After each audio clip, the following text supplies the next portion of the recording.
अब प्यारे बच्चों हम बात करते हैं टॉर्क के बारे में। आप ज़रा इसकी डेफिनेशन को एक सेकंड के लिए देखें। लिखा है the turning effect of force, यानी टर्निंग इफेक्ट है किस चीज़ का, फोर्स का, प्रोड्यूस इन अ बॉडी, यानी किसी बॉडी पर जब फोर्स अप्लाई होती है उस फोर्स की वजह से बॉडी के अंदर जो रोटेशन प्रोड्यूस होती है या जो टर्निंग इफेक्ट जनरेट होता है, इस चीज़ को हम फिज़िकली टॉर्क से रिप्रेजेंट करते हैं। टॉर्क एक फ़िज़िकल क्वांटिटी है, वेक्टर क्वांटिटी है। वेक्टर हम इसको इसलिए कह रहे हैं कि ये जो टॉर्क है वो रिजल्ट है क्रॉस प्रोडक्ट का, और जितनी भी फिज़िकल क्वांटिटीज़ क्रॉस प्रोडक्ट का रिजल्ट होती हैं वो सारी वेक्टर्स क्वांटिटीज़ होती हैं। और टॉर्क का एक और नेम भी होता है, torque is also called moment of force. Torque को हम मोमेंट ऑफ फोर्स भी बोलते हैं। ये बच्चों टॉर्क का फॉर्मूला आर क्रॉस एफ होता है। अगर हम इसको ओपन करें तो आर एफ साइन थीटा होगा। एन कैप आप लोगों ने यहाँ पर याद रखना है, इसको हम बोलते हैं normal unit vector, normal unit vector, यानी एन कैप यहाँ पर नॉर्मल यूनिट वेक्टर है और ये डायरेक्शन शो करता है रिजल्टेंट की। और यहाँ पर रिजल्टेंट क्या चीज़ है, टॉर्क है। इसका मतलब है कि इस एन कैप ने जो डायरेक्शन शो करनी है वो किसकी डायरेक्शन शो करनी है, टॉर्क की डायरेक्शन शो करनी है। रिजल्टेंट यहाँ पर टॉर्क की है। इसके एक छोटा सा एमसीक्यू देखते हैं। लिखा the cross product of moment arm and force is called. हम क्रॉस प्रोडक्ट ले रहे हैं of moment arm and force is called. किसका क्रॉस प्रोडक्ट क्या होगा ना। अब बच्चे जल्दी से ये समझते हैं कि ये तो ऊपर वाली डेफिनेशन लिखी हुई है कि क्रॉस प्रोडक्ट ये हो गया, ये मोमेंट आर्म हो गया और ये साथ में फोर्स होगी ना। अब आप लोगों ने एक चीज़ याद रखनी है कि इस फार्मूले में जो आर लिखा हुआ है, ये इस मोमेंट आर्म जो यहाँ पर लफ्ज़ यूज़ हो रहा है, मोमेंट आर्म बेसिकली बच्चों एक स्केलर क्वांटिटी है। मोमेंट आर्म वेक्टर क्वांटिटी नहीं है, बल्कि मोमेंट आर्म स्केलर क्वांटिटी है। तो यहाँ पर क्रॉस प्रोडक्ट में जो दोनों क्वांटिटीज लिखी जाती हैं उन दोनों का वेक्टर होना ज़रूरी है। इसका मतलब ये हुआ कि ऊपर वाले फार्मूला में जो आर लिखा हुआ है वो फिर क्या नहीं है, मोमेंट आर्म नहीं हो सकता, बल्कि वो को वेक्टर क्वांटिटी है। और इस वेक्टर को, आर वेक्टर को हम बोलते हैं पोजीशन वेक्टर। इसको हम पोजीशन वेक्टर कह रहे होते हैं। ये कॉमन मिस्टेक है जो बहुत सारे बच्चे कर रहे होते हैं कि वो इस आर के ऊपर जब वेक्टर का साइन होता है तो इसको मोमेंट आर्म समझ रहे होते हैं। मोमेंट आर्म अब आप लोगों ने याद रखना है स्केलर क्वांटिटी है, और यहाँ पर जो आर लिखा हुआ है क्रॉस प्रोडक्ट की फॉर्म में वो क्या चीज़ बताइए, पोजीशन वेक्टर हम उसे कहते हैं। अब ज़रा आप गौर करें कि cross product of position vector and force is called torque. लेकिन हमारा क्वेश्चन क्या है, the cross product of moment arm and force. इसका मतलब तो ये हुआ, ये कह रहा है कि एक स्केलर का वेक्टर के साथ हम क्रॉस प्रोडक्ट ले रहे हैं। और आपको पता है क्रॉस प्रोडक्ट के लिए ज़रूरी होता है जिन दोनों क्वांटिटीज़ को हम मल्टीप्लाइड कर रहे हैं वो दोनों क्वांटिटीज़ क्या होनी चाहिए, वेक्टर होनी चाहिए। तो एक स्केलर का एक वेक्टर के साथ जो क्रॉस प्रोडक्ट है वो पॉसिबल नहीं होता। तो इसका ऑप्शन आप अल्फ़ा चूज़ नहीं करेंगे, बल्कि आप इसका ऑप्शन चूज़ करेंगे, आपका डेल्टा ऑप्शन बनेगा। और डेल्टा ऑप्शन क्या चीज़ है, not exist. Not exist mean कि ये वाली जो चीज़ है वो आपकी एग्जिस्ट नहीं करती। क्या चीज़ एग्जिस्ट नहीं करती, एक स्केलर का वेक्टर के साथ क्रॉस प्रोडक्ट एग्जिस्ट नहीं करता, बल्कि जब हम किसी स्केलर को वेक्टर से मल्टीप्लाई करते हैं तो ऐसी मल्टीप्लिकेशन को हम सिंपल मल्टीप्लिकेशन कहते हैं। जिसकी एग्जांपल मैं आपको एक छोटी सी देता हूँ। आप लोगों ने मोमेंटम के बारे में पढ़ रखा होगा, P is equal to mv। तो यहाँ पर हम क्या कर रहे हैं, एक स्केलर को वेक्टर से मल्टीप्लाई कर रहे हैं, आंसर फिर भी वेक्टर आ रहा है। इस तरह की प्रोडक्ट को हम क्रॉस प्रोडक्ट नहीं बोलते, बल्कि इसको हम क्या किसका नाम दे रहे होते हैं, सिंपल मल्टीप्लिकेशन या सिंपल प्रोडक्ट इसको कहते हैं। नेक्स्ट एक और छोटा सेंस क्यों देखें। लिखा है if torque is equal to R cross F then आप टॉर्क डॉट एफ बताएं किसके इक्वल होगा। आप लोगों ने एक छोटा सा रूल याद रखना है, बहुत ध्यान से बात सुनिएगा कि क्रॉस प्रोडक्ट का जो रिजल्टेंट होता है जिन वेक्टर से वो मिलकर बना होता है उनके साथ हमेशा उसका एंगल 90 डिग्री होगा। मैंने अगेन रिपीट कर रहा हूँ कि क्रॉस प्रोडक्ट का जो रिजल्टेंट है, जिस तरह यहाँ टॉर्क रिजल्टेंट है, जिन वेक्टर से ये मिलकर बना होगा, ये किससे मिलकर बना हुआ है, आर और एफ से मिलकर बना हुआ है, तो इन दोनों के साथ इसका एंगल कितने डिग्री होगा, 90 डिग्री होगा। इसका मतलब ये है कि टॉर्क का आर के साथ भी एंगल 90 डिग्री है और टॉर्क का एफ के साथ भी एंगल 90 डिग्री है। बहुत अच्छे एमसीक्यूज़ ये दो बन गए। आपसे अगर इतने ही क्वेश्चन आ जाए, if torque is equal to R cross F आपसे पूछे और एमसीक्यूज़ में पूछता है टॉर्क और आर का इस फार्मूले में कितने डिग्री एंगल है, 90 डिग्री है, और टॉर्क और एफ का भी एंगल 90 डिग्री है। खैर एमसीक्यूज़ की तरफ वापस आते हैं। क्वेश्चन उसका ये कि टॉर्क डॉट एफ आप कैलकुलेट करके दें कितना बनता है। देखें, अगर हम टॉर्क डॉट एफ के बच्चे जल्दी से सॉल्व करते हैं तो torque dot F is equal to torque F cos theta होगा। अब मोस्टली स्टूडेंट ये करते हैं कि वो इसमें अल्फ़ा ऑप्शन चूज़ कर देते हैं, क्योंकि अल्फ़ा ऑप्शन है टॉर्क एफ और कॉस थीटा है। लेकिन हम कॉस थीटा तब चूज़ करते हैं जब ये थीटा एंगल जो है वो वेल डिफाइंड ना होता। लेकिन यहाँ पर अगर इफ़ की जो कंडीशन लगी हुई है, इफ़ की कंडीशन से टॉर्क, ये एंगल किसके दरम्यान में, यहाँ पर टॉर्क और एफ़ के दरम्यान में है इस इक्वेशन में, ये वाली जो इक्वेशन है। अब वो कह रहे हैं कि इस इक्वेशन में तो एंगल डिफाइंड है, क्योंकि टॉर्क और एफ़ के दरम्यान में तो आपको पता है इस कंडीशन से कि एंगल कितने डिग्री आ रहा है 90। तो आप इसमें अल्फ़ा ऑप्शन चूज़ नहीं करेंगे, बल्कि आप एंगल की वैल्यू पुट करके जो न्यू आंसर आएगा उसको चूज़ करेंगे।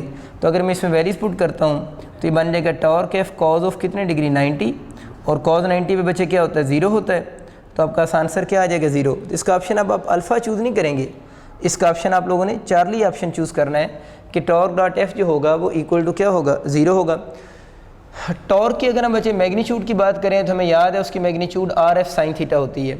मैग्नीट्यूड लिखने के लिए यहाँ से हम यूनिट वेक्टर को रिमूव कर देंगे और यहाँ से आप लोगों ने टॉर्क के ऊपर एरो को रिमूव कर देना है, तो ये आपके पास इसकी मैग्नीट्यूड बन जाएगी। एक और छोटी सी चीज़ आप लोगों ने याद रखनी है, मैंने भी आपको बताया था ये जो आर के ऊपर जब वेक्टर का साइन लगा होता है, जिस तरह यहाँ पर आर के ऊपर वेक्टर का साइन है तो हम इसे पोजीशन वेक्टर बोल रहे हैं। लेकिन इसी पोजीशन वेक्टर की अगर बच्चों हम मैग्नीट्यूड ले लें,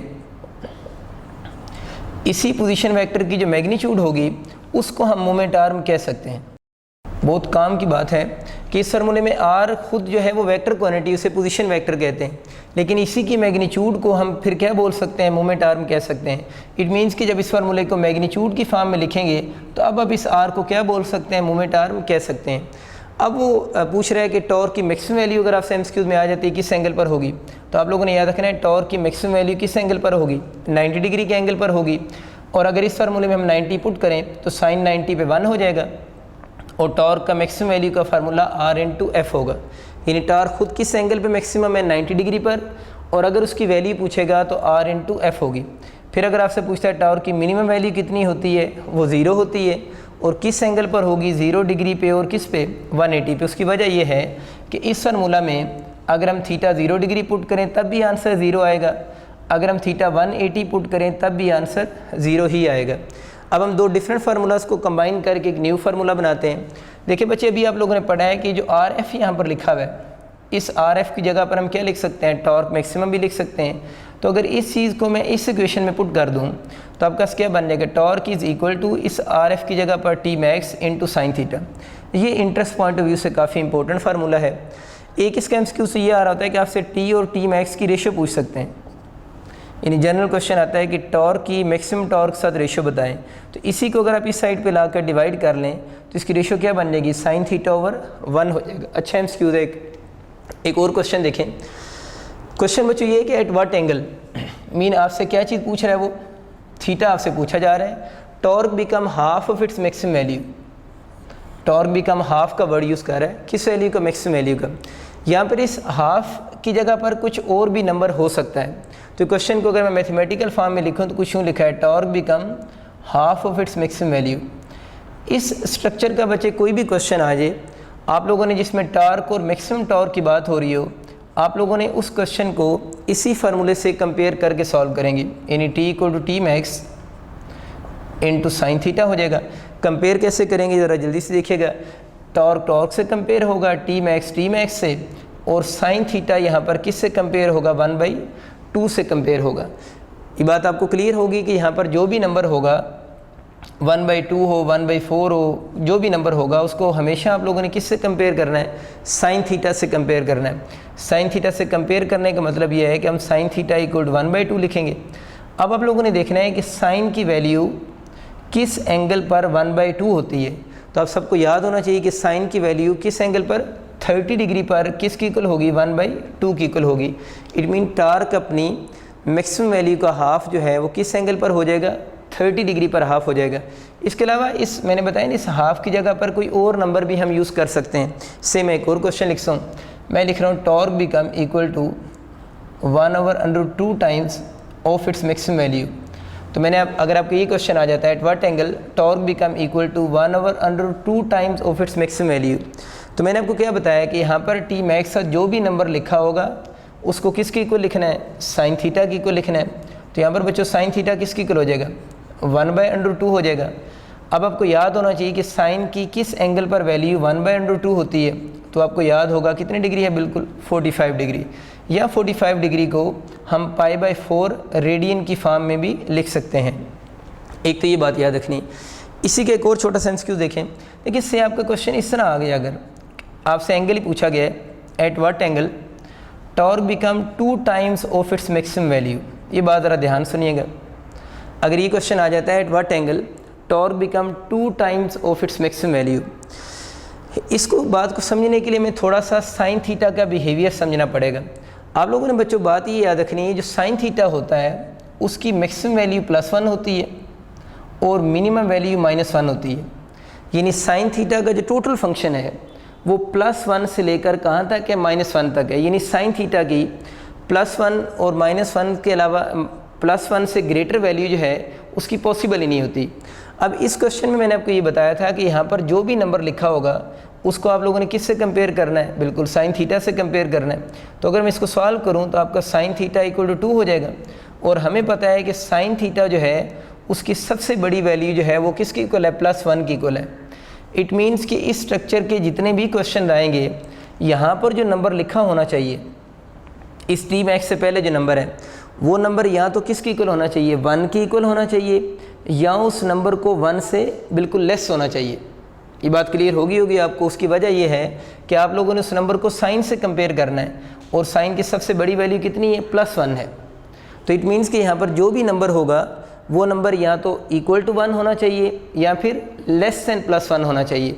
अब अगर यहाँ पर 2 आ गया है, 2 आ गया है, 2.5 आ गया है, 3 है, 3.5 है, कोई इस तरह के बड़े नंबर्स आ गए हैं, तो फिर इसका क्या सोल्यूशन होगा। तो फिर आप लोगों ने उसके ऑप्शन में चूज़ करना है कि ये वाली जो क्वेश्चन आपको गिवन है, आप इस क्वेश्चन के बारे में ऑप्शन चूज़ करेंगे। ये जो चीज़ है दिस फार्मूला नॉट एग्जिस्ट, यानी टॉर्क, अब आपसे पूछा गया eight what angle torque become = 2 time of its maximum value, तो आप लोगों ने नॉट एग्जिस्ट ऑप्शन चूज़ कर लेंगे या आप चूज़ करेंगे नॉट पॉसिबल। बस ये एक छोटी सी बात आप लोगों ने याद रखनी है कि अगर यहाँ पर नंबर 1 से ग्रेटर आ जाएगा तो आप उसका ऑप्शन जो चूज़ करेंगे वो नॉट पॉसिबल चूज़ करेंगे। नेक्स्ट बच्चे बात करते हैं टाइप्स ऑफ टॉर्क के ऊपर थोड़ी सी बात करते हैं। टॉर्क की 2 टाइप्स होती हैं, एक हम पॉजिटिव टॉर्क बोलते हैं और दूसरा जो टॉर्क है वो नेगेटिव टॉर्क है।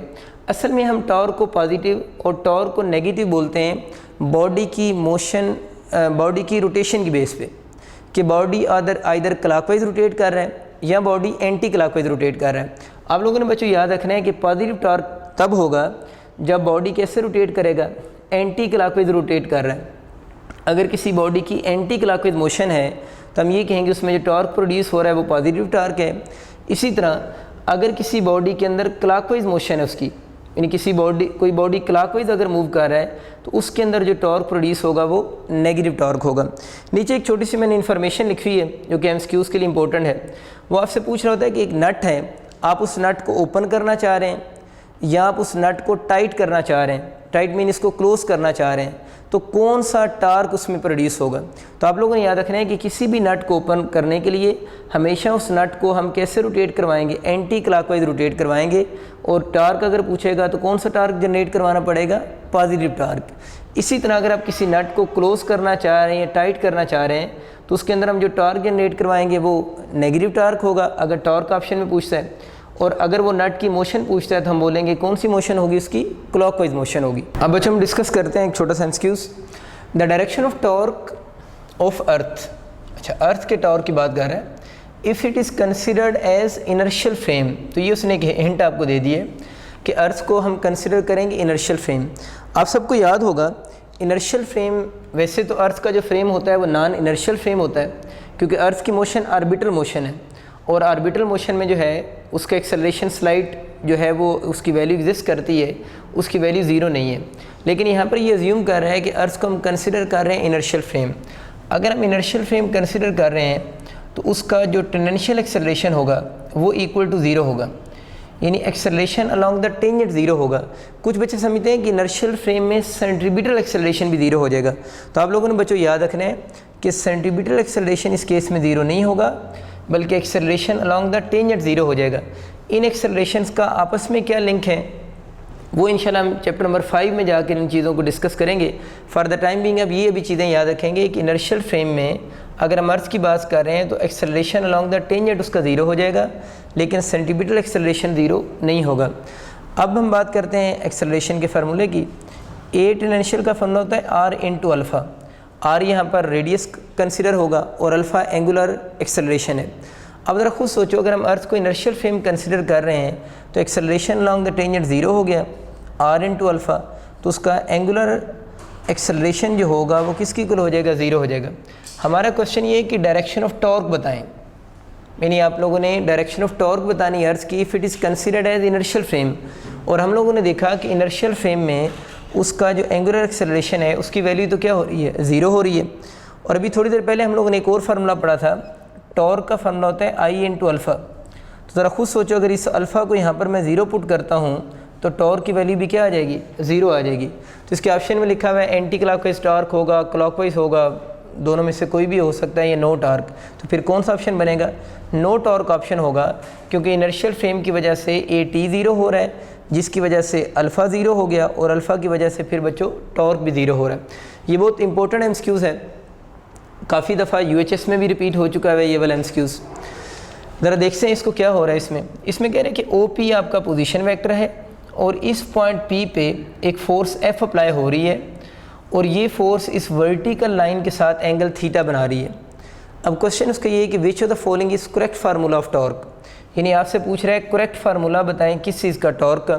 और हमें बच्चों टॉर्क का फार्मूला लिखना तो आता है ना, टॉर्क का फार्मूला हमें पता है आर एफ साइन थीटा हम लिखते हैं, लेकिन आर एफ साइन थीटा जब हम लिखते हैं, यहाँ पर जो एंगल हम थीटा लिख रहे होते हैं वो थीटा एंगल होता है between the tails of R and F, यानी वो एंगल आर और एफ की टेल्स के दरम्यान में एंगल है।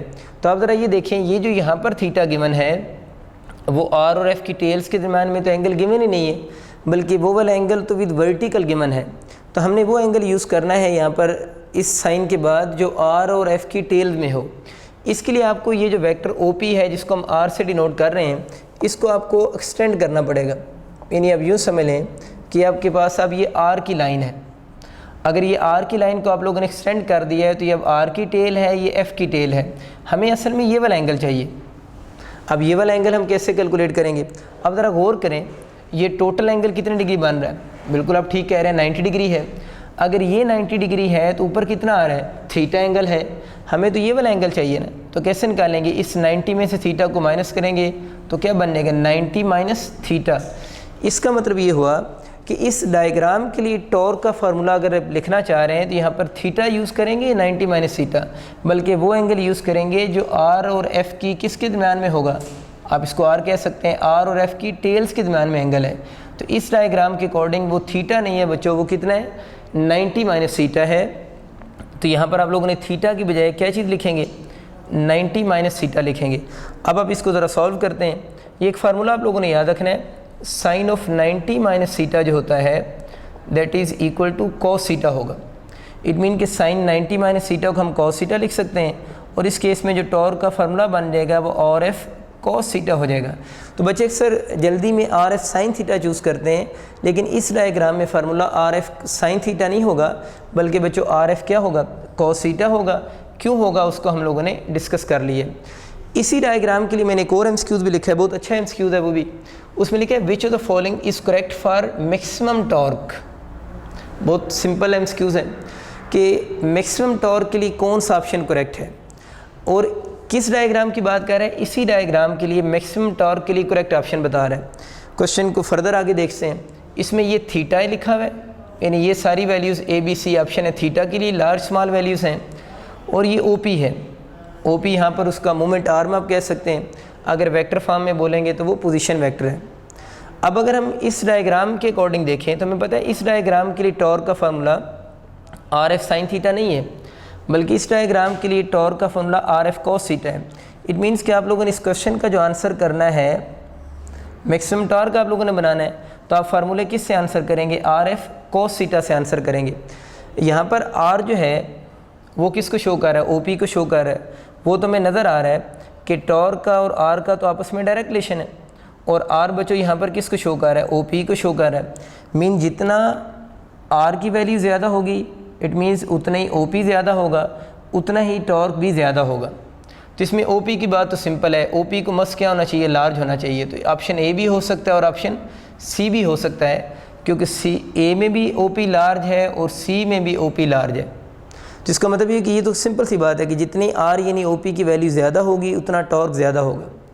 तो हमारा ए ऑप्शन भी हो सकता है, सी भी हो सकता है। अब जब हम ऑप्शन सेलेक्ट करेंगे तो बी और डी को हमें डिस्कस करने की ज़रूरत ही नहीं है, लेकिन ए और सी में अब इशू है एंगल का, कि एंगल के बारे में अब क्या करेंगे। देखिए बच्चे, दूसरी चीज़ इसमें यह है कि ये वाली जो डायग्राम है, इसका जो फार्मूला है टॉर्क का, आर एफ कॉस थीटा भी हम लोगों ने बनाया, और कैसे बनाया वो आप सीख चुके हैं, लेकिन इसमें फंक्शन कॉस थीटा आ रहा है। आप लोगों ने छोटी सी बात याद रखनी है कि अगर हम कॉस थीटा की बात करें तो जैसे जैसे इसमें एंगल इंक्रीज़ करता है कॉस में, यानी जैसे जैसे एंगल इंक्रीज़ करेगा कॉस थीटा की वैल्यू डिक्रीज़ करेगी।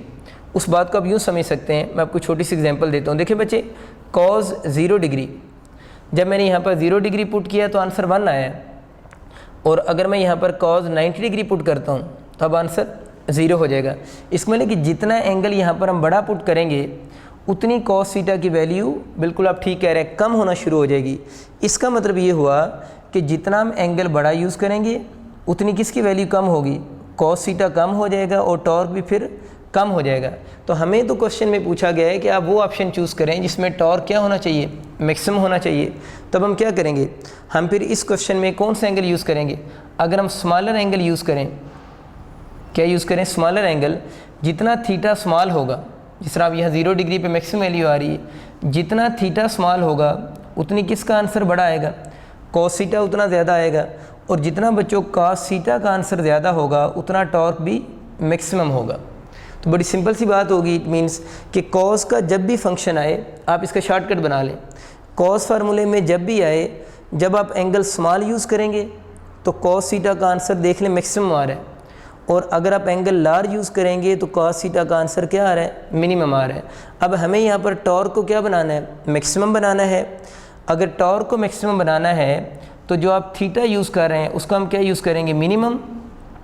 थीटा मिनिमम होगा तो कॉस थीटा क्या हो जाएगा, मैक्सिमम। अब यहाँ पर देख लें कि यहाँ पर कॉस थीटा लिखा हुआ है या थीटा लिखा हुआ है, तो यहाँ पर बच्चे उसने थीटा लिखा हुआ है।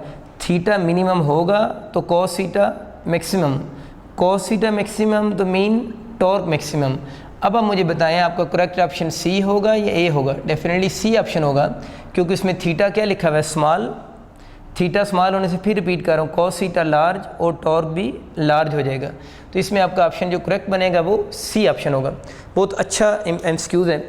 एक और छोटा सा एमसीक्यूज़ इससे मिलता हुआ देखें, जो कि पेंडुलम के बारे में, ये बहुत फेमस बात है, इसको ज़रा जल्दी से हम देखने की कोशिश करते हैं। वो आपसे पूछ रहा है कि आप पेंडुलम का टॉर्क कैलकुलेट करें। मैंने डायग्राम बोर्ड पे ड्रॉ की है। एक पेंडुलम है, जब मीन पोजीशन पे है तो उसका वेट वर्टिकली डाउनवर्ड एक्ट कर रहा है, और इस पेंडुलम की जो लेंथ है जो कि सेंटर ऑफ ग्रेविटी से ली जाती है वो एल से शो हो रही है, और पेंडुलम अपनी मीन पोजीशन से एक्सट्रीम पर चला गया है, और इस की जो रोप है या स्ट्रिंग जो है उसका वर्टिकल लाइन के साथ एंगल थीटा बन रहा है। अब जब ये एक्सट्रीम पोजीशन पे गया है तो इसका वेट अगेन वर्टिकली डाउनवर्ड है, और रोप में जो टेंशन है वो अलोंग द वायर एक्ट कर रही है। तो मैंने इस वेट को इसके कंपोनेंट्स में रिजॉल्व कर दिया है। तो इसका जो बेस के साथ कंपोनेंट बन रहा है वो mg cos थीटा है। ये वेट के कंपोनेंट्स बनाए हैं इस टेंशन वाली लाइन को एक्सटेंड करने से। जो बेस के साथ बन रहा है वो mg cos थीटा है, और जो परपेंडिकुलर के साथ बन रहा है वो mg sin थीटा है। हमें यहाँ पर बच्चों पता है ये बात कि यहाँ पर टेंशन जो है और mg cos थीटा जो होते हैं ये दोनों आपस में इक्वल इन मैग्नीट्यूड होते हैं और अपोजिट इन डायरेक्शन होते हैं, जिसकी वजह से ये दोनों एक दूसरे के इफेक्ट को कैंसिल कर देते हैं, और इस लाइन के अलांग कोई भी मोशन पॉसिबल नहीं होती। और एक्सट्रीम पोजीशन पे जिस कंपोनेंट की वजह से पेंडुलम मूव करता है वो mg कौन सा है, sin थीटा होगा। मीन mg sin थीटा जो कंपोनेंट है उसकी वजह से पेंडुलम मूव कर रहा है टुवर्ड्स इट्स मीन पोजीशन। तो मैं इसको यहाँ पर ड्रॉ कर देता हूँ, ये आपका mg sin थीटा हो गया। अब बच्चों आप लोगों ने इस पेंडुलम का टॉर्क लिखना है। अब टॉर्क लिखने का फार्मूला हम क्या लिख सकते होते हैं, आर हम लिखते हैं, उसके बाद एफ, और उसके बाद हम sin थीटा लिखते हैं जनरल फार्मूला में। अब ज़रा इस डायग्राम के अकॉर्डिंग देखें, इस डायग्राम में जो आर का रोल प्ले कर रहा है वो तो कौन कर रहा है, लेंथ प्ले कर रही है, उस रोप की लेंथ आर का रोल प्ले कर रही है। और यहाँ पर जो एफ sin थीटा है, यहाँ पर जो एफ sin थीटा है उसका रोल कौन प्ले कर रहा है, mg sin थीटा उसका रोल प्ले कर रहा है। तो आपका mg कौन सा हो जाएगा, sin थीटा हो जाएगा। mg sin थीटा क्यों रोल प्ले कर रहा है वो दोबारा देख लें। देखिए बच्चे, एक्सट्रीम पोजीशन पे 3 फोर्सेस हैं, एक टेंशन, एक mg cos थीटा और एक mg sin थीटा। टेंशन और mg cos थीटा ने एक दूसरे के इफेक्ट को कैंसिल आउट कर दिया है। इस एक्सेस के अलॉन्ग अब कोई भी मोशन नहीं हो रही, तो इस वक्त इस पर जो फोर्स लग रही है वो mg sin थीटा है। तो अगर आपका एमसीक्यू तो आता है पेंडुलम पर कितना टॉर्क एक्ट करेगा, तो उसका फॉर्मूला एल mg क्या होगा, sin थीटा होगा। इसमें कभी कभार एग्जामिनर एक छोटा सा ट्विस्ट लेकर भी आते हैं। जनरल क्वेश्चन आएगा, अब ये ऑप्शन चूज़ करेंगे mg sin थीटा, लेकिन इसमें कुछ एग्जामिनर इस तरह का भी क्वेश्चन देते हैं।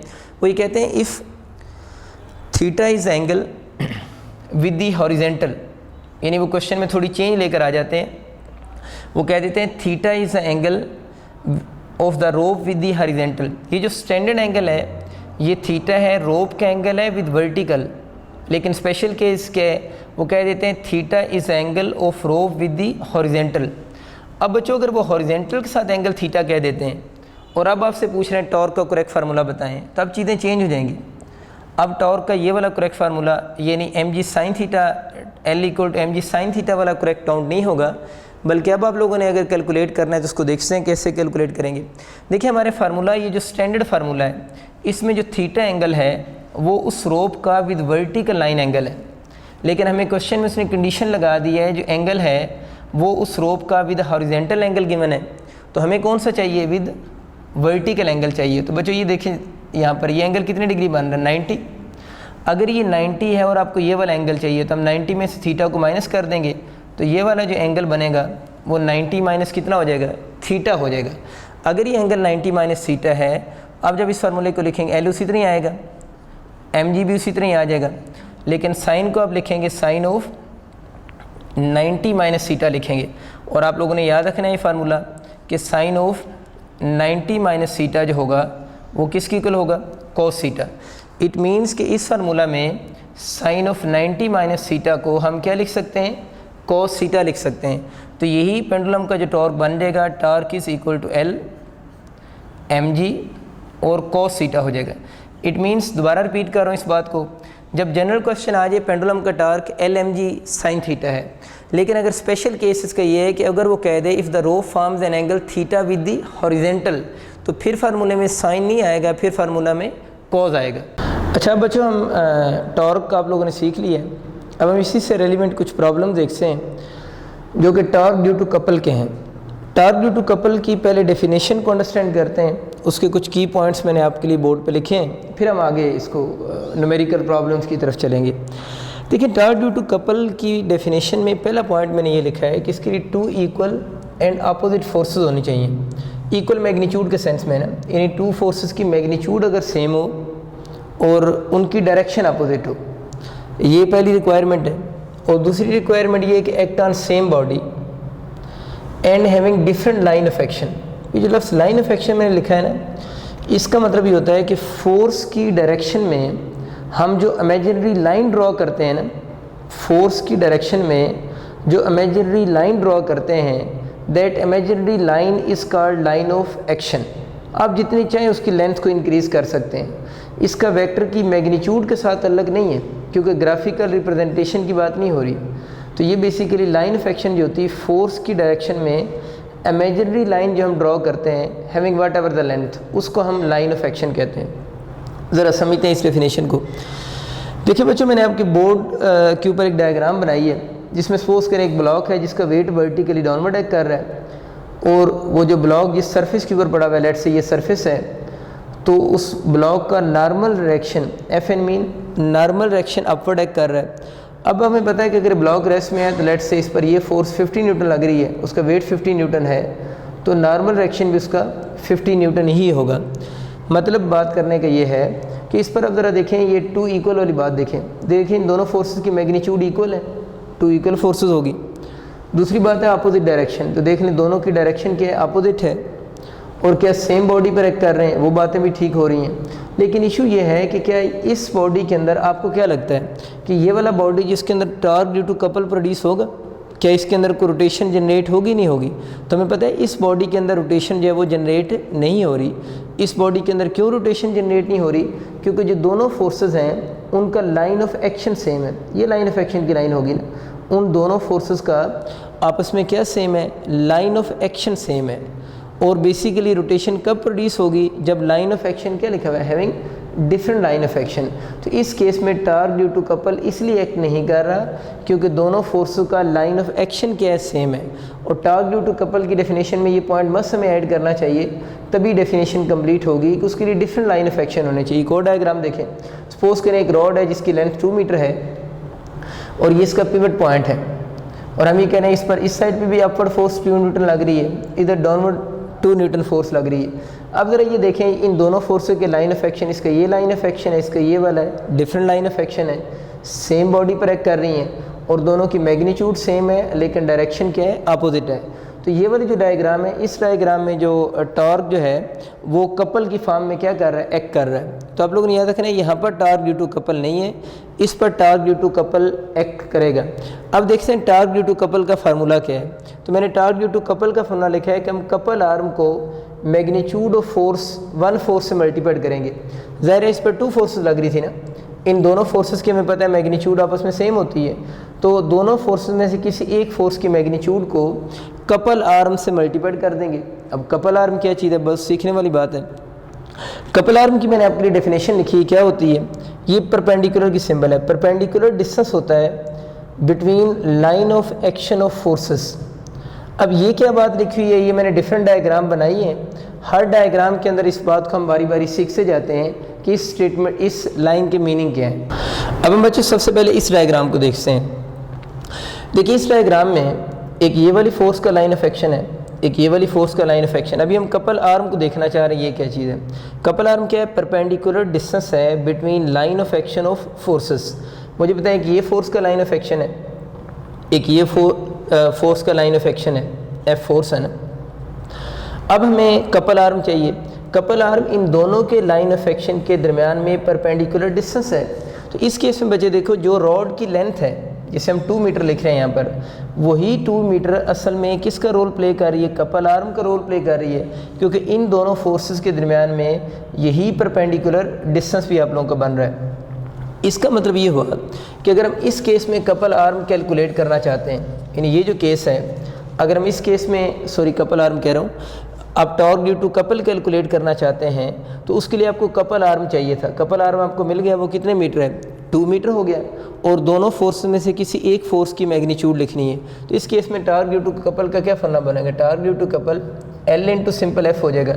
L यहाँ पर कपल आर्म का रोल प्ले कर रहा है और F हम दोनों फोर्सेस में से किसी एक की मैग्नीट्यूड लिख रहे हैं। तो इस क्वेश्चन को अगर हम सॉल्व करते हैं तो L आपका 2 मीटर हो गया और जो फोर्स बन रही है वो भी आप 2 ही लिख रहे हैं। तो इस केस में टार्क ड्यू टू कपल जो बनेगा वो बच्चों आप लोगों के पास कितना बन जाएगा, 4 न्यूटन मीटर आपके पास आ जाएगा। तो ये आपको क्लियर हो गया कि इस केस में ये जो लेंथ है वही कपल आर्म का रोल प्ले कर रही है। लेकिन इस चीज़ की हम प्रैक्टिस करते हैं क्योंकि इसके काफ़ी ज़्यादा इंटरेस्ट में क्वेश्चन आते हैं, तो इसका कंसेप्ट आपको टोटल क्लियर होना ज़रूरी है। दूसरी बच्चे को डायग्राम देखें, देखिए वही रॉड है, ये समय ये सेम रॉड था जिसकी लेंथ 2 मीटर थी। अब इस पर जो फोर्सेज हैं, एक इस डायरेक्शन में फोर्स लग रही है, एक इस डायरेक्शन में 2 न्यूटन फोर्स लग रही है, और कह रहे हैं कि रॉड जो है इस हॉरिजॉन्टल लाइन के साथ एंगल जो है वो 30 डिग्री बना रहा है। अब क्वेश्चन उसका ये कि इस केस में भी आप torque due to couple calculate करें, यानी सेम क्वेश्चन है कि आप लोगों ने दोबारा जो है वो torque due to couple calculate करना है। अब मुझे बताएं कि क्या ये जो लेंथ 2 मीटर है, इस फोर्स का ये लाइन ऑफ एक्शन है, इसका ये लाइन ऑफ एक्शन है, ये इनमें परपेंडिकुलर डिस्टेंस है भी या नहीं है। बिल्कुल आपको नज़र आ रहा है ये परपेंडिकुलर डिस्टेंस तो नहीं है। हमारा जो कपल आर्म है वो तो 2 फोर्सेस के लाइन ऑफ एक्शन में परपेंडिकुलर डिस्टेंस के इक्वल होता है। तो यहाँ पर तो 2 मीटर कपल आर्म का रोल प्ले कर रहा था, लेकिन इस डायग्राम में बच्चों आप देख लें 2 मीटर जो है वो परपेंडिकुलर डिस्टेंस नहीं है। परपेंडिकुलर तो यूँ स्ट्रेट लाइन होनी चाहिए थी ना, बिल्कुल यूँ स्ट्रेट लाइन होनी चाहिए थी, ये तो इंक्लाइंड लाइन है ना, इसलिए मैं कह रहा हूँ कि ये परपेंडिकुलर डिस्टेंस नहीं है। अब इस केस में हम क्या करेंगे, इस केस में बच्चों आप लोगों ने यहाँ से इसके ऊपर परपेंडिकुलर ड्रॉ कर दो। तो ये जो पॉइंट है इस फोर्स का लाइन ऑफ एक्शन है, ये दूसरी फोर्स का लाइन ऑफ एक्शन है। देखिए जो मैंने आपके सामने अभी जो बोर्ड पे लाइन ड्रॉ की है, क्या ये लाइन इन दोनों फोर्सेस के दरमियान में परपेंडिकुलर डिस्टेंस है या नहीं है, बिल्कुल परपेंडिकुलर डिस्टेंस है।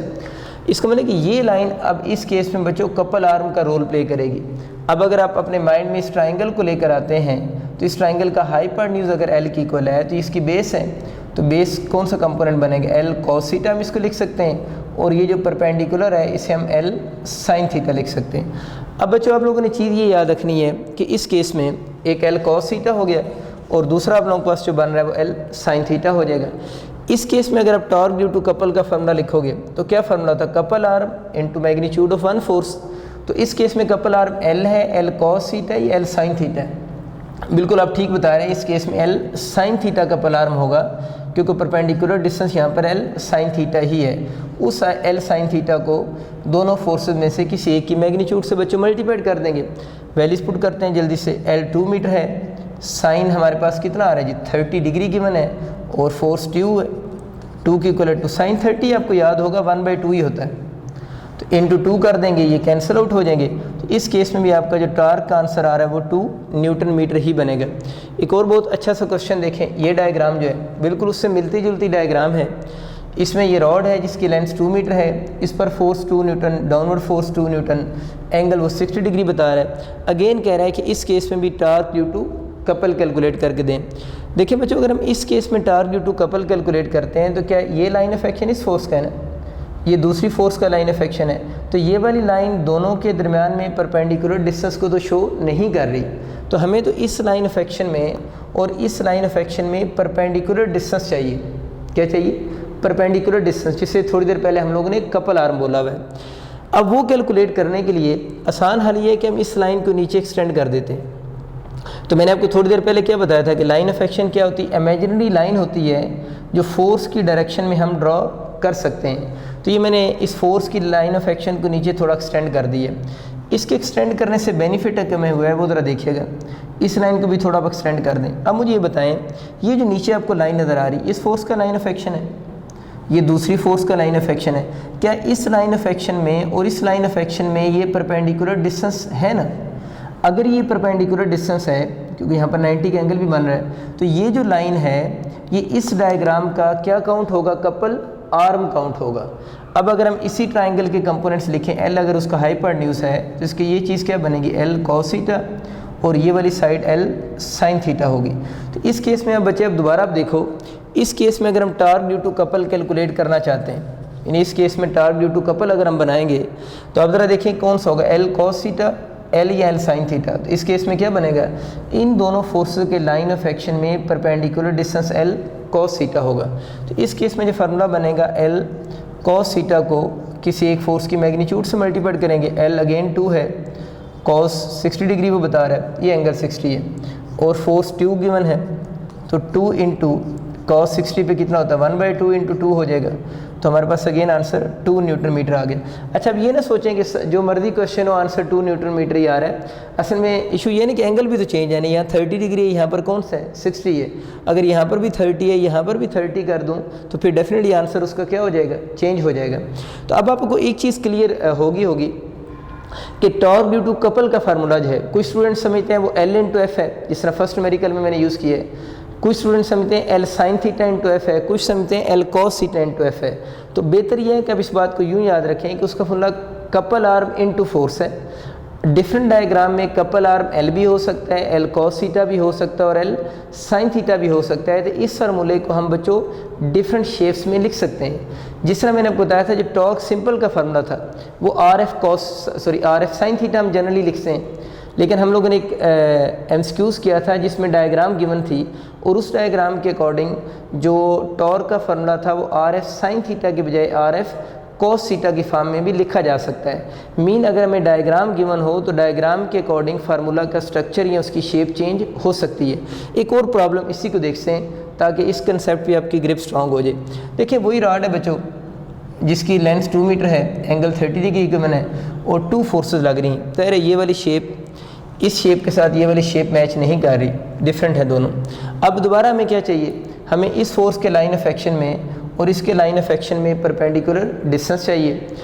अब परपेंडिकुलर डिस्टेंस ये लाइन तो शो नहीं कर रही है, तो एंगल 30 डिग्री बना रही है। तो हम ये काम करते हैं कि इसके लाइन ऑफ एक्शन को मैंने थोड़ा सा एक्सटेंड कर दिया। अब मुझे इस लाइन ऑफ एक्शन में और इस लाइन ऑफ एक्शन में परपेंडिकुलर डिस्टेंस चाहिए।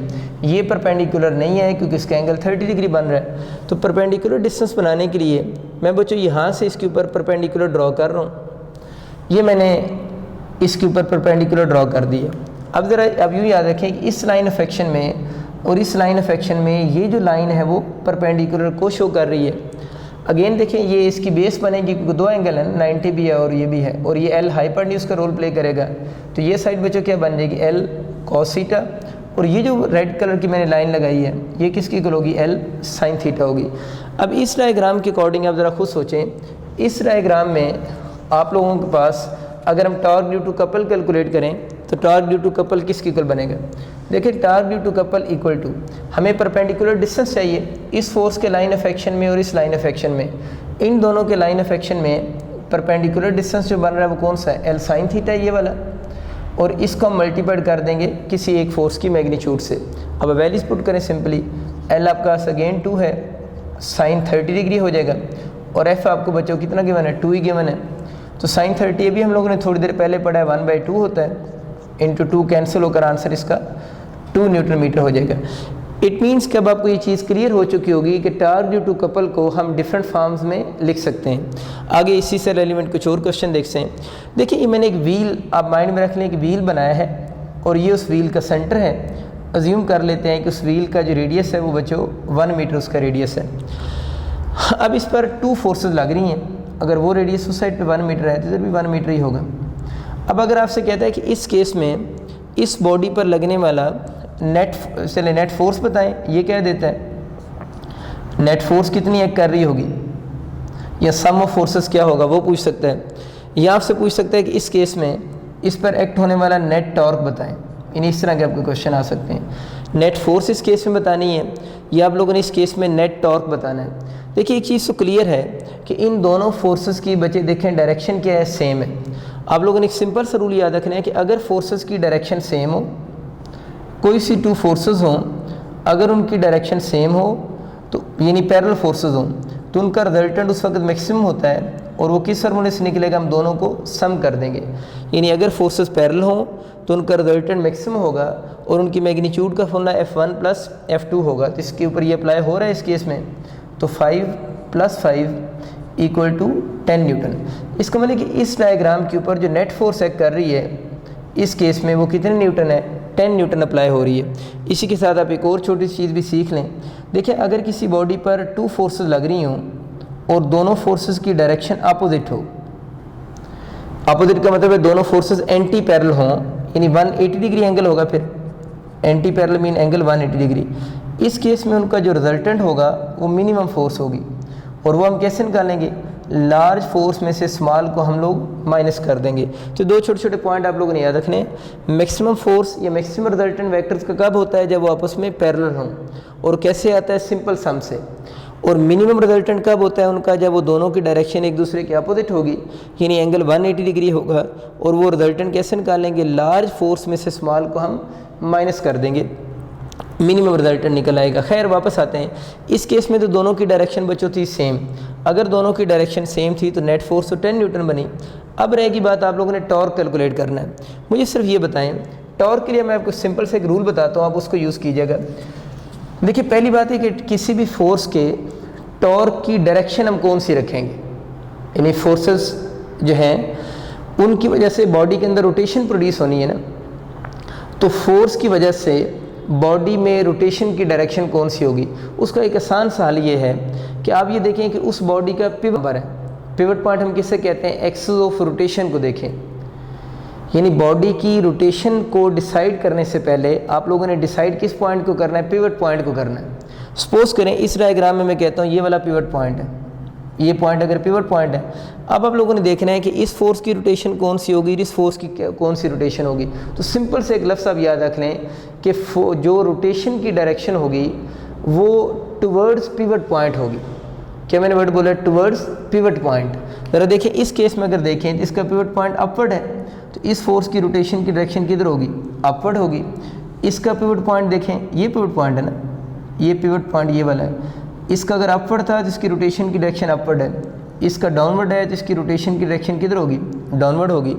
अब इसका मतलब ये कि इन दोनों फोर्सेस की वजह से जो टॉर्क प्रोड्यूस हो रहे हैं उन दोनों टॉर्क की जो डायरेक्शन है, एक जो टॉर्क है बॉडी के अंदर, ये वाला टॉर्क कौन सा बन रहा होगा, एंटी क्लॉकवाइज है, और ये वाला जो टॉर्क है वो क्लॉकवाइज है। इसका मतलब ये हुआ कि जो दोनों टॉर्क हैं उन दोनों की डायरेक्शन एक दूसरे की क्या होगी, अपोजिट होगी। अब अगर हम इस केस में नेट टॉर्क कैलकुलेट करते हैं, यानी लेट से इस फोर्स के टॉर्क को मैं T1 बोल देता हूँ, इस फोर्स के टॉर्क को T2 कह देंगे, और टॉर्क हम किस फॉर्मूले से कैलकुलेट करते हैं, R इंटू एफ से। R इसका भी 1 मीटर है, फोर्स 5 न्यूटन है, तो इस पहली फोर्स का भी टॉर्क कितना बना 5 इंटू 1 5 न्यूटन मीटर, और दूसरे इस फोर्स का टॉर्क कैलकुलेट करें तो वो भी 5 इंटू 1 5 न्यूटन मीटर। अब ज़रा देखें दीज टू टॉर्क्स हमें क्लियर हो गया, और इक्वल इन किस में है, मैग्नीट्यूड में है, बट ऑपोजिट इन किस में है, डायरेक्शन में है। इसका मतलब है these two torques cancel each other effect, ये दोनों टार्क एक दूसरे को कैंसिल कर देंगे, और इस केस में नेट टॉर्क किसके इक्वल हो जाएगा, 0 हो जाएगा। तो इस डायग्राम के बारे में याद रखना है, इस डायग्राम में नेट फोर्स या सम ऑफ फोर्सेस 0 नहीं आ रहा, यानी नॉट इक्वल टू 0 है, लेकिन इस केस में नेट टॉर्क जो है वो किसके इक्वल आ रहा है, 0 के इक्वल आ रहा है, क्योंकि clockwise torque anti clockwise torque को कैंसिल आउट कर देगा। इसी से मिलती जुलती एक और डायग्राम है, इसको ज़रा देखें। देखिए इस बॉडी पर 2 फोर्सेस लग रही हैं, लेकिन दोनों फोर्सेस की डायरेक्शन अपोजिट है। तभी मैंने आपको बताया था कि इस केस में अगर आप इस पर लगने वाली नेट फोर्स कैलकुलेट करेंगे तो डायरेक्शन अपोजिट, ये वाला केस बना ना, इस केस में अपोजिट डायरेक्शन में नेट फोर्स निकालने के लिए हम लोग क्या करते हैं, माइनस करते हैं। तो अगर हम 5 में से 5 को माइनस कर देंगे तो इस केस में नेट फोर्स तो किसकी इक्वल होगी, 0 की इक्वल करेगी इस केस में। यानी ये जो डायग्राम है इसमें नेट फोर्स आपका 0 की इक्वल कर रही है। अब देखना है नेट टार्क 0 की इक्वल है या नहीं है। दोबारा देखें, अगर इसका ये पिवट पॉइंट है, ये R अगर इसका 1 मीटर है तो इसका R भी 1 मीटर होगा, क्योंकि टॉर्क में आपको पता है ये जो हम R यूज़ करते हैं, इस R को हम क्या बोलते हैं, मोमेंट आर्म का नाम दे रहे होते हैं ना। और मोमेंट आर्म आपको याद है, moment arm basically perpendicular distance होता है, किसके दरम्यान में परपेंडिकुलर डिस्टेंस है, between axis of rotation and line of action of force, axis of rotation and line of action of force, बस ये बात याद रखनी। अच्छा, ये परपेंडिकुलर डिस्टेंस है।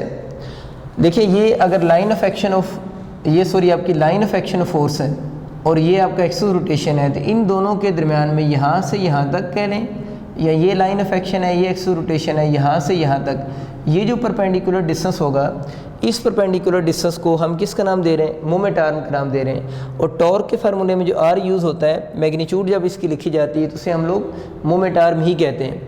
तो ये R आपके पास यहाँ पर मोमेंट आर्म का रोल प्ले करेगा।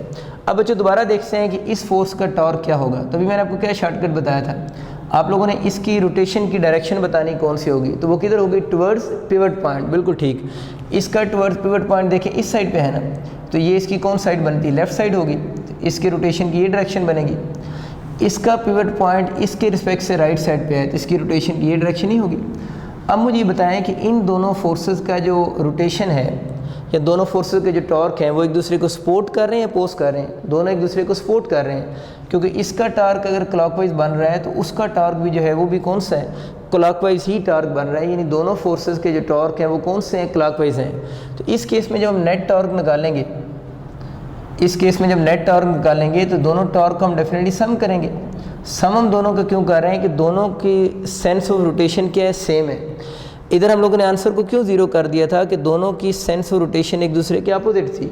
यहाँ पर आप लोगों ने T1 में से T2 को माइनस करके नेट टॉर्क निकाला है ना असल में। तो अगर हम इसका कंप्लीट फार्मूला लिखें तो टॉर्क 1 माइनस टॉर्क 2 होगा ना, 5 माइनस 5 0 हो जाएगा।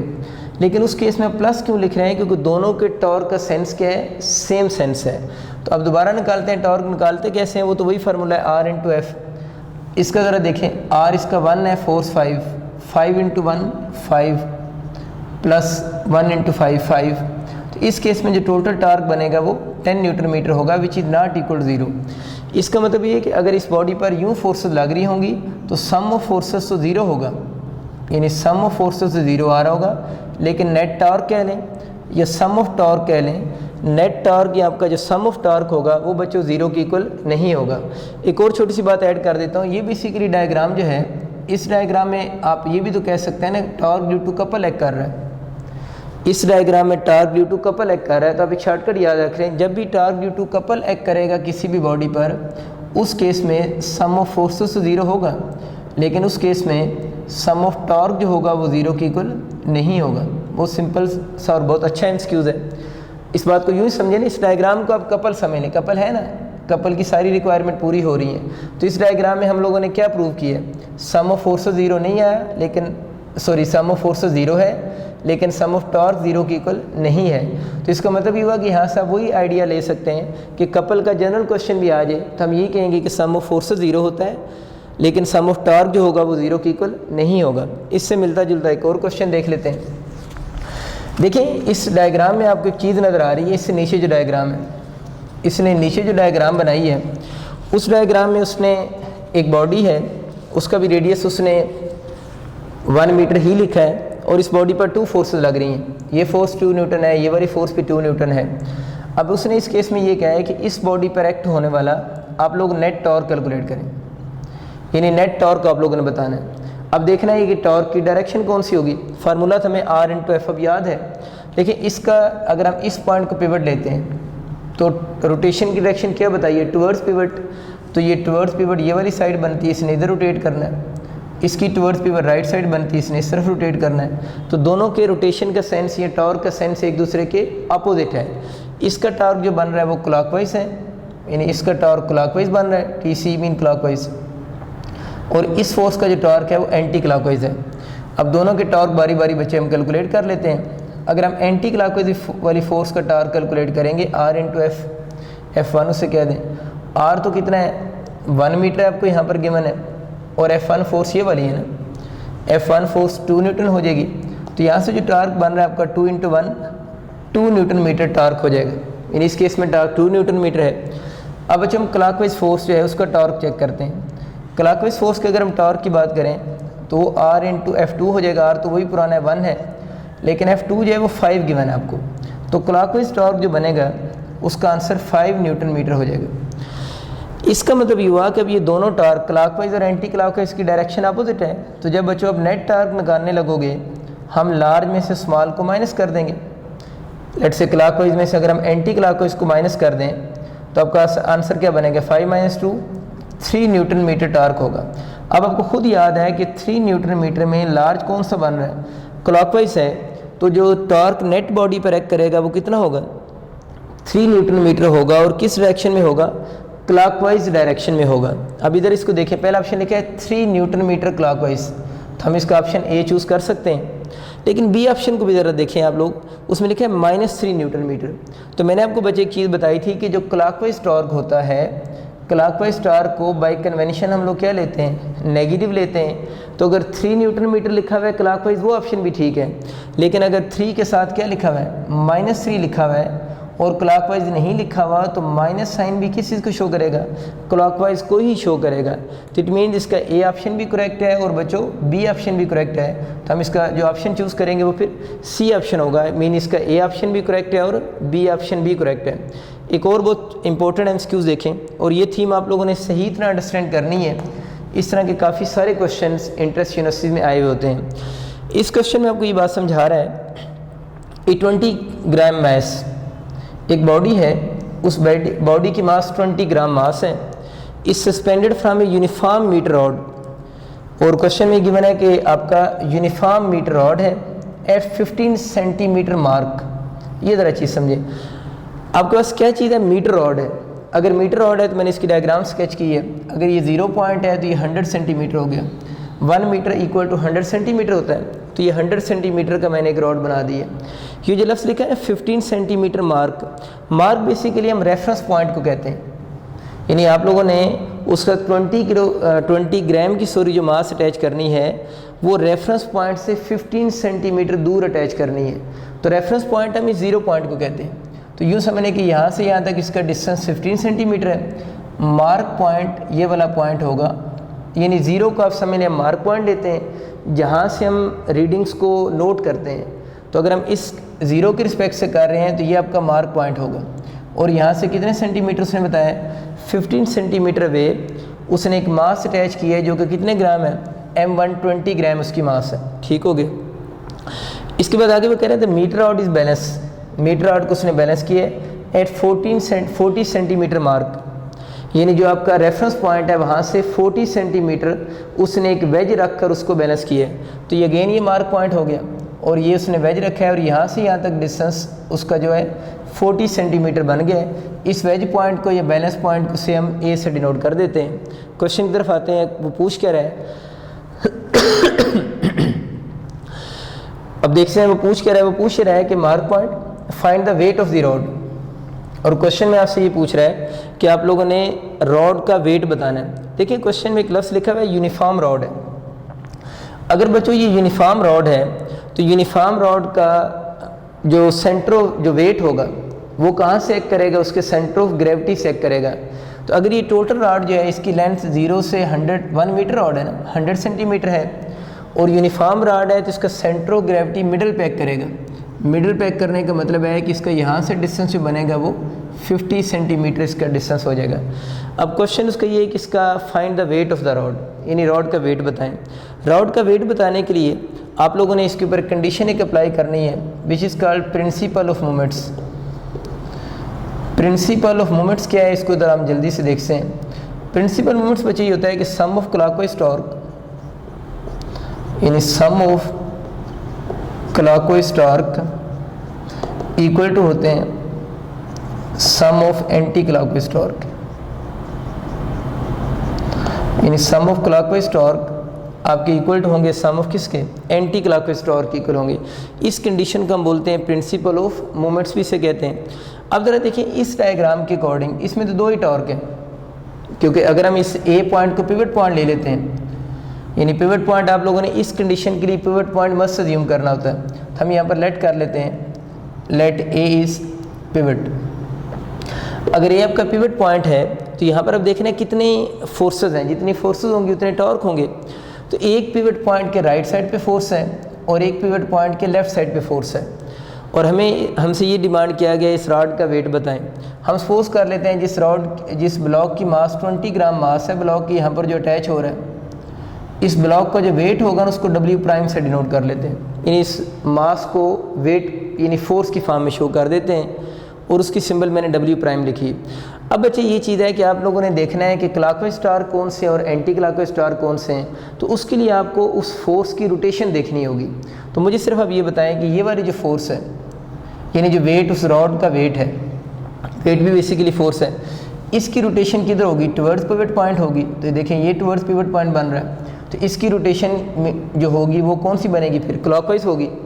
इसकी रोटेशन अगर आप लोगों ने बतानी है तो अगेन टुवर्ड्स पिवट होगी। इसका पिवट किधर है, राइट साइड पे बन रहा है, इसका लेफ्ट साइड पे पिवट था और इसका राइट साइड पे है, तो इसकी रोटेशन टुवर्ड्स राइट साइड होगी। इसका मतलब ये कि इस रॉड के वेट का जो टॉर्क प्रोड्यूस होगा और मास का जो वेट है उसकी वजह से जो टॉर्क प्रोड्यूस होगा, दोनों एक दूसरे के अपोजिट होंगे, दोनों की डायरेक्शन सेम नहीं है। अब हमें पता तो है हम जब टॉर्क कैलकुलेट करते हैं तो हम मोमेंट आर्म को फोर्स से मल्टीप्लाई कर देते हैं, और मोमेंट आर्म आपको बताया था कि जो लाइन ऑफ एक्शन होता है, यानी पॉइंट ऑफ रोटेशन से लाइन ऑफ एक्शन का परपेंडिकुलर डिस्टेंस लेंगे।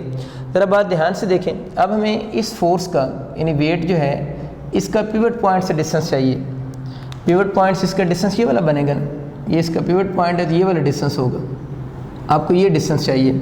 आप एक चीज़ नोट करें, यहाँ से यहाँ तक टोटल कितना है, ये ऊपर लिखा हुआ है 50, और ये यहाँ तक कितना आ रहा है, ये 40 है। तो 50 में से 40 को माइनस करेंगे तो ये वाला डिस्टेंस बचे कितना बन जाएगा, 10 सेंटीमीटर डिस्टेंस होगा। इट मीन्स कि ये वाला डिस्टेंस इसका आपको मोमेंट आर्म मिल गया 10 सेंटीमीटर है। अब आप दोबारा देखें, आपको इस W प्राइम का मोमेंट आर्म चाहिए, इसका मोमेंट आर्म ये वाला होगा ना, क्योंकि ये इसका लाइन ऑफ एक्शन है, ये वाली लाइन, और ये इसका पिवट पॉइंट है। इन दोनों के दरमियान में ये वाला परपेंडिकुलर डिस्टेंस है जिसे हम मोमेंट आर्म कहेंगे। मुझे ये बताएं कि ये टोटल डिस्टेंस यहाँ से यहाँ तक कितना आ रहा है, 40 आप बता रहे हो। अगर ये 40 है, ये यहाँ से यहाँ तक टोटल 40 है, तो ये वाला कितना आ रहा है, 15 है। अब अगर हम इस 40 में से इस 15 को माइनस कर दें, यानी इस टोटल में से इसको अगर माइनस कर दें, तो 40 माइनस 15 कितना हो गया, बिल्कुल ठीक 25 सेंटीमीटर। बस आपका काम हो गया, आपको दोनों के मोमेंट आर्म मिल गए। इस वेट का मोमेंट आर्म 10 सेंटीमीटर है, और इस जो वेट W प्राइम है जिसको हम M1 मास से भी डिनोट कर रहे हैं, वो जो है उसका मोमेंट आर्म 25 सेंटीमीटर है। अब इसमें वैल्यूज पुट करें। वैल्यूज जब पुट करोगे क्या लिखा है, सम ऑफ क्लॉकवाइज टॉर्क। देखिए ये वाली जो फोर्स है, जो वेट है रॉड का, उसका हम W से डिनोट कर रहे हैं, उसका जो टॉर्क होगा वो क्लॉकवाइज होगा। टॉर्क कैसे लिखते हैं, फोर्स को मोमेंट आर्म से मल्टीप्लाई करें तो वेट उस W उसकी फोर्स होगी और उसका मोमेंट आर्म कितना बन रहा है 10 सेंटीमीटर इक्वल टू। अब ये जो ब्लॉक है जिसकी मास 20 ग्राम है, इसका जो टॉर्क का सेंस है वो एंटी क्लॉकवाइज है, तो इसकी फोर्स को हम लोगों ने W प्राइम से डिनोट किया हुआ है और इसका जो बन रहा है वो 25 सेंटीमीटर है। अच्छा, मोमेंट आर्म से मल्टीप्लाई कर दिया बच्चों, ये सेंटीमीटर इस सेंटीमीटर से कैंसिल हो जाएंगे, दोनों साइड पे ये कैंसिल हो गए। इस पर W तो आप लोगों ने फाइंड आउट करना है। इस W प्राइम का हम लिख सकते हैं m1g। m1g क्यों लिखा है कि उसकी मास m1 है, g acceleration due to gravity into 25 हो जाएगा। अब बच्चा आप इसमें वैल्यूज पुट करो। m1 आपके पास जो बन रहा है, मास कितनी गिवन है 20 ग्राम गिवन है, ये g स्टैंड फॉर ग्राम है, इसको किलोग्राम में कन्वर्ट करने के लिए इसको 1000 से आप डिवाइड करेंगे, यानी 1000 से डिवाइड क्यों की है, मास ग्राम में, इसको kg में कन्वर्ट करने के लिए, और एक्सेलरेशन ड्यू टू ग्रेविटी आपका 10 है और मल्टीप्लाइड बाय आप 25 कर देंगे, ये 25 एज इट इज आ जाएगा। अब देखिए ये 0 इस 0 से कैंसिल हो गया, ये वाला 0 इस 0 से कैंसिल हो जाएगा। अब ऊपर आपका 25 इंटू 2 कितना हो जाएगा 50, डिवाइड बाय आप 10 कर देंगे, तो आपका जो उस रॉड का जो वेट बनेगा वो 5 न्यूटन आपके पास रॉड का वेट होगा। एट द एंड एक दो छोटी छोटी बातें आप और देख लें। देखिए जिससे हम F equal to ma formula लिखते हैं ना, तो यहाँ से आप लोगों ने याद रखना है जो फोर्स है, फोर्स डिटरमाइंस, अगर ये आपका एम्स के साथ है ना, फोर्स डिटरमाइंस, तो हम कहते हैं force determines linear acceleration, force determine linear acceleration, ये न्यूटन सेकंड लॉ जो है उसकी लीनियर फॉर्म है। अगर इसी फार्मूले से हम न्यूटन सेकंड लॉ की रोटेशनल फॉर्म लिखें तो torque is equal to I into alpha हो जाएगा। आई के बारे में हम चैप्टर नंबर 5 में जाके पढ़ेंगे।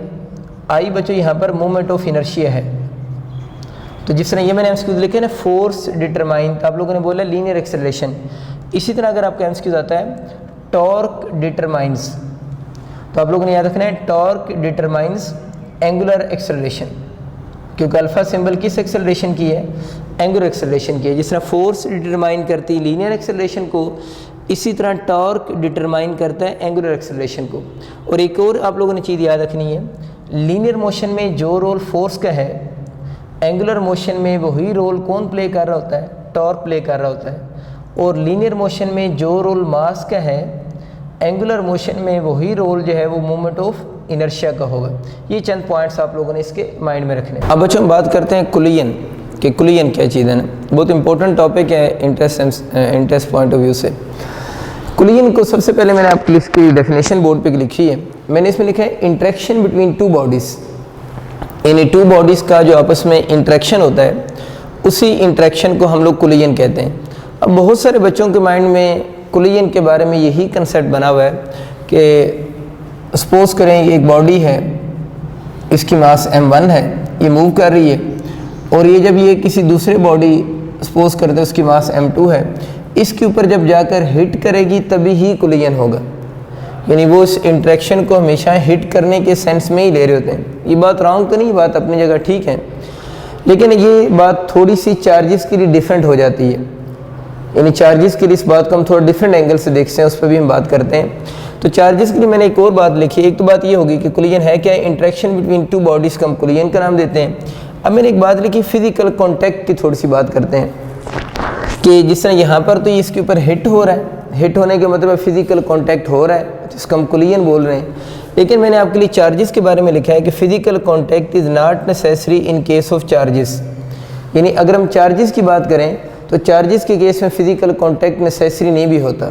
फॉर एग्जांपल ये सपोज कर लें कि एक न्यूक्लियस है और हम इसके ऊपर अल्फ़ा पार्टिकल की बम्बार्डमेंट कर रहे हैं, आप लोगों ने 9th सेंस में बात सुनी भी हुई है।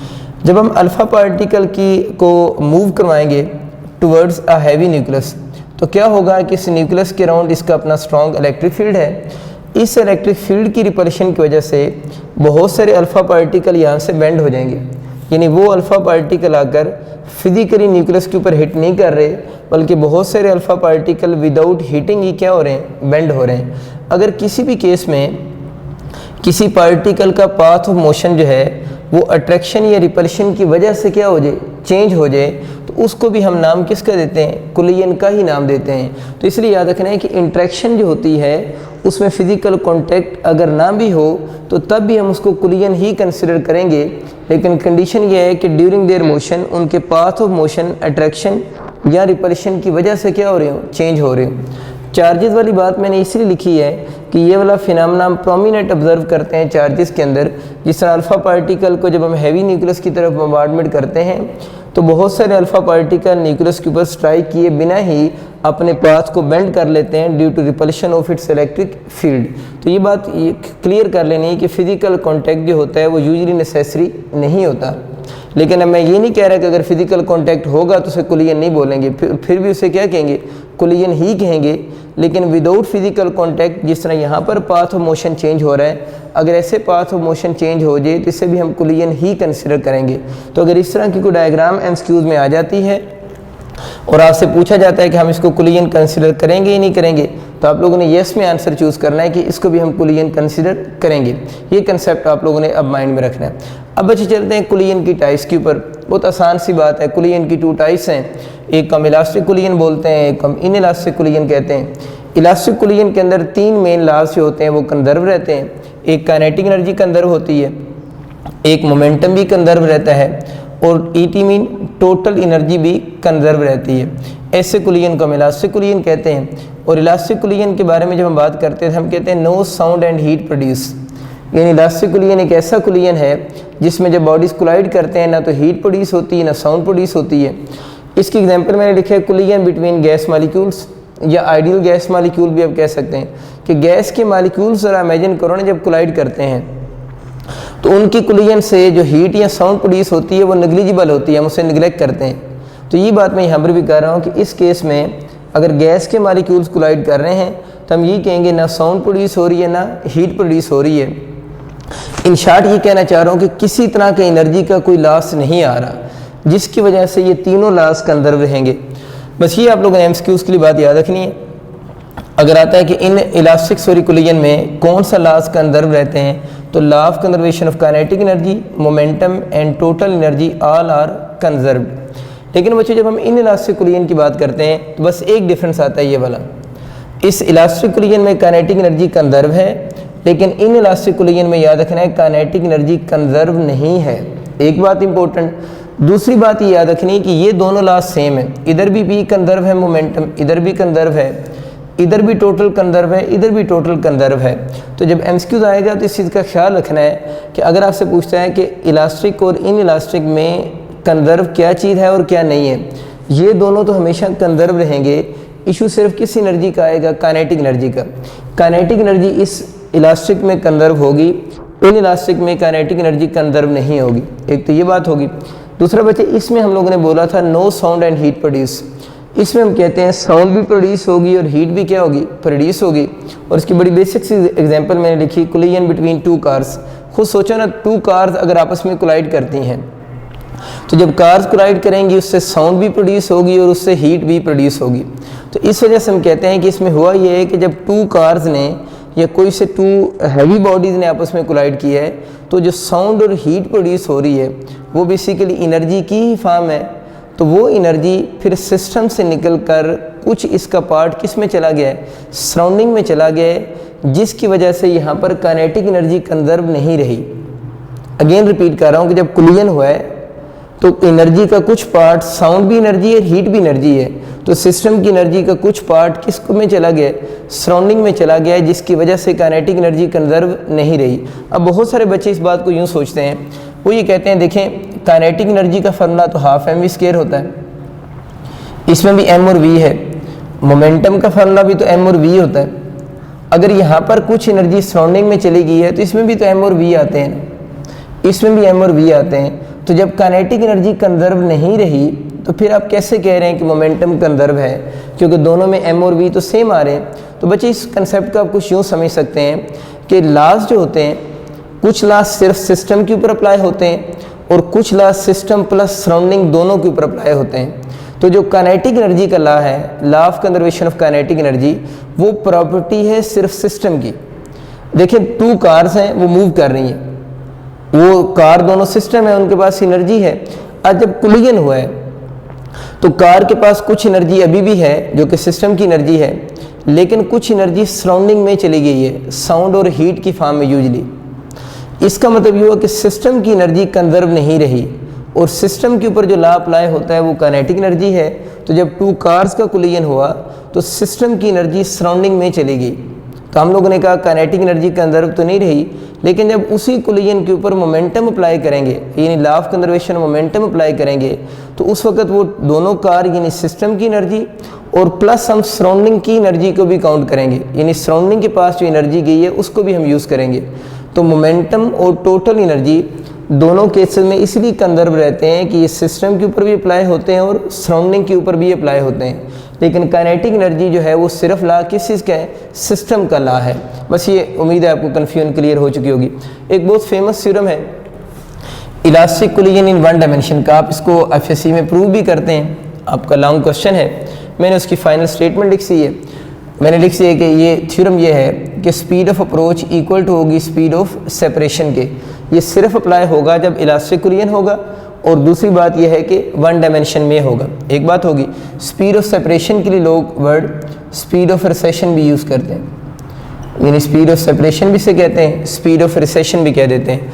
ये टू बॉडीज़ हैं, हम अज्यूम कर लेते हैं कि इनकी मासेस सपोज कर लेते हैं आपस में सेम है, m1 इक्वल टू m2 है, और ये जो पहला बॉडी है इसकी स्पीड 10 मीटर पर सेकंड है, दूसरे बॉडी की स्पीड 3 मीटर पर सेकंड कर लेते हैं। तो v1 ग्रेटर है v2 से, तो कुछ टाइम t कर लेते हैं, उसके बाद v1 जाकर v2 के साथ कोलाइड कर गए हैं, जिस तरह नीचे शो हो रहा है। अब कोलिजन के बाद फिर दोनों मूव कर रहे हैं। अगर बच्चों इन दोनों की मासेस इक्वल हों, जो कि अभी हम डिटेल में पढ़ते हैं, तो इलास्टिक कोलिजन में ये दोनों बॉडीज़ अपनी वेलोसिटीज़ को इंटरचेंज कर लेते हैं। अगर मासेस इक्वल हों तो वेलोसिटी टोटली क्या हो जाएंगी, इंटरचेंज हो जाएंगी। तो इंटरचेंज का मतलब क्या है, जिसकी 10 थी उसकी क्या हो जाएगी, फिर 3 हो जाएगी, और जिसकी 3 थी उसकी बचो 10 हो जाएगी। अब हम ये समझ लेते हैं कि इस थ्योरम का मतलब क्या है। v1 माइनस v2 को हम लोगों ने क्या लिखा हुआ है, स्पीड ऑफ अप्रोच। जैसे आपको समझा रहा हूँ कि चीज़ क्या है, तो देखिए इसको स्पीड ऑफ अप्रोच क्यों कहते हैं। अगर आप इसमें से 10 में से 3 को माइनस करते हैं तो 10 माइनस 3 आपका कितना बन गया, 7 की इक्वल हो गया ना। इसको मतलब कि फर्स्ट बॉडी सेकंड बॉडी को अप्रोच कर रहा है किस स्पीड से, 7 मीटर पर सेकंड से। अब ज़रा इधर देखें, इधर अगर आप v2 में से v1 को माइनस करें, v2 कितना है 10 माइनस 3, तो वो आंसर भी कितना आ रहा है 7। इस केस में v1 ज़्यादा है v2 से, तो v1 v2 को इस 7 मीटर पर सेकंड से क्या कर रहा है, अप्रोच कर रहा है। लेकिन इस केस में v2 ज़्यादा है किससे, v1 से। तब इन दोनों के दरमियान में सेपरेशन तो कम हो रही है, क्योंकि इसके करीब जा रहा है और कुछ देर के बाद कोलिजन होगा। इस केस में क्या हो रहा है, सेकंड बॉडी की स्पीड ज़्यादा है फर्स्ट बॉडी से। तब जो टाइम गुजरेगा इन दोनों के दरमियान में सेपरेशन इंक्रीज करेगी, और अगर वो हम लोगों ने कैलकुलेट की है वो भी कितनी आई है, 7 मीटर पर सेकंड। इस एग्जांपल में 7 मीटर पर सेकंड का मतलब क्या है, अगर वो 7 मीटर पर सेकंड स्पीड ऑफ अप्रोच है, तो इस बात का मतलब ये है कि हर एक सेकंड के अंदर ये वाला बॉडी इस बॉडी के 7 मीटर क्लोज हो रहा है। ये 7 मीटर पर सेकंड मीन हर सेकंड में 7 मीटर क्लोज हो रहा है। और स्पीड ऑफ सेपरेशन में 7 का मतलब क्या है कि हर एक सेकंड में सेकंड बॉडी फर्स्ट बॉडी से 7 मीटर अवे जा रहा है। अब आते हैं इसके एमसीक्यूज़ की तरफ। ये तो जैसे आपको मैंने कंसेप्ट क्लियर करना था बच्चे। इसके एक तो एमसीक्यूज़ आपको पता होना चाहिए कि ये वाला जो थ्योरम है इसमें इक्वालिटी कब आएगी, जब इलास्टिक कोलिजन होगा इन वन डायमेंशन में। अब एमसीक्यूज़ किस तरह के आएंगे, समटाइम बच्चे ये होगा आपसे क्वेश्चन में स्पीड ऑफ अप्रोच पूछी गई होगी, यानी क्वेश्चन में आपसे पूछेगा स्पीड ऑफ अप्रोच क्या है, और उस क्वेश्चन में आपको v2 प्राइम की, इनको प्राइम कर लेना, v2 प्राइम की और v1 प्राइम की वैल्यूज गिवन होंगी। यानी वो पूछेगा आपसे स्पीड ऑफ अप्रोच, लेकिन आपको क्वेश्चन में v2 प्राइम और v1 प्राइम की वैल्यू यानी आफ्टर कोलिजन वैल्यूज गिवन होंगी। तो बड़ी आसान सी बात है, हमें पता होता है स्पीड ऑफ अप्रोच का फॉर्मूला v1 माइनस v2 होता है। लेकिन अगर हमें v1 माइनस v2 नहीं गिवन, v2 प्राइम और v1 प्राइम गिवन है, तो ये भी हमें पता है कि दरमियान में कौन सा साइन आता है, इक्वालिटी का आता है। तो अगर स्पीड ऑफ अप्रोच पूछते हैं और ये वाला डाटा गिवन हो, तो इस डाटा की मदद से भी आप क्या निकालोगे, v2 prime minus v1 prime निकालोगे। तो जो इसका आंसर होगा वो किसके बराबर होगा, स्पीड ऑफ अप्रोच के इक्वल होगा। ये थोड़ी सी वो चेंज करता है।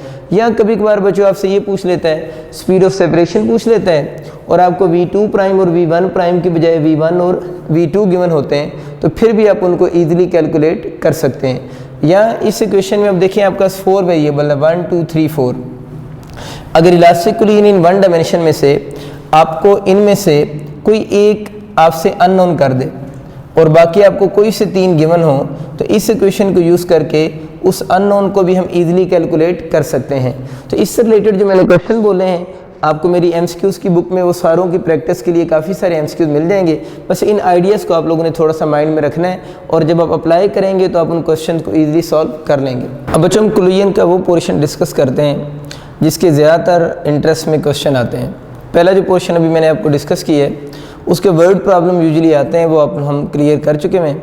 अब इसके मैथमेटिकल क्वेश्चंस की तरफ आते हैं। तो मैंने इसके जो मैथमेटिकल क्वेश्चंस हैं आपकी आसानी के लिए उसको 2 डिफरेंट केसेस में डिवाइड किया है। वो केसेस किस तरह के हैं उनको देखते हैं।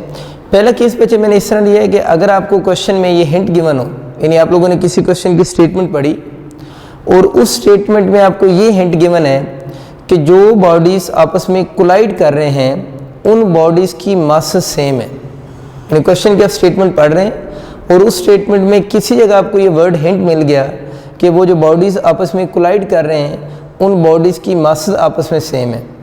आपके क्वेश्चन आते क्या हैं इसमें ना, आपके क्वेश्चन सिंपली आते हैं कि बॉडीज़ हैं वो मूव कर रहे होते हैं, बिफोर कोलिजन उनकी मासेस और स्पीड गिवन होती है, बिफोर कोलिजन उनकी मासेस और स्पीड गिवन होती है और आफ्टर कोलिजन उनकी स्पीड पूछी गई होती है। यानी बिफोर कोलिजन स्पीड गिवन होती है और आफ्टर कोलिजन स्पीड पूछी होती है। इधर मास तो बिफोर एंड आफ्टर कोलिजन हम सेम ही लेते हैं।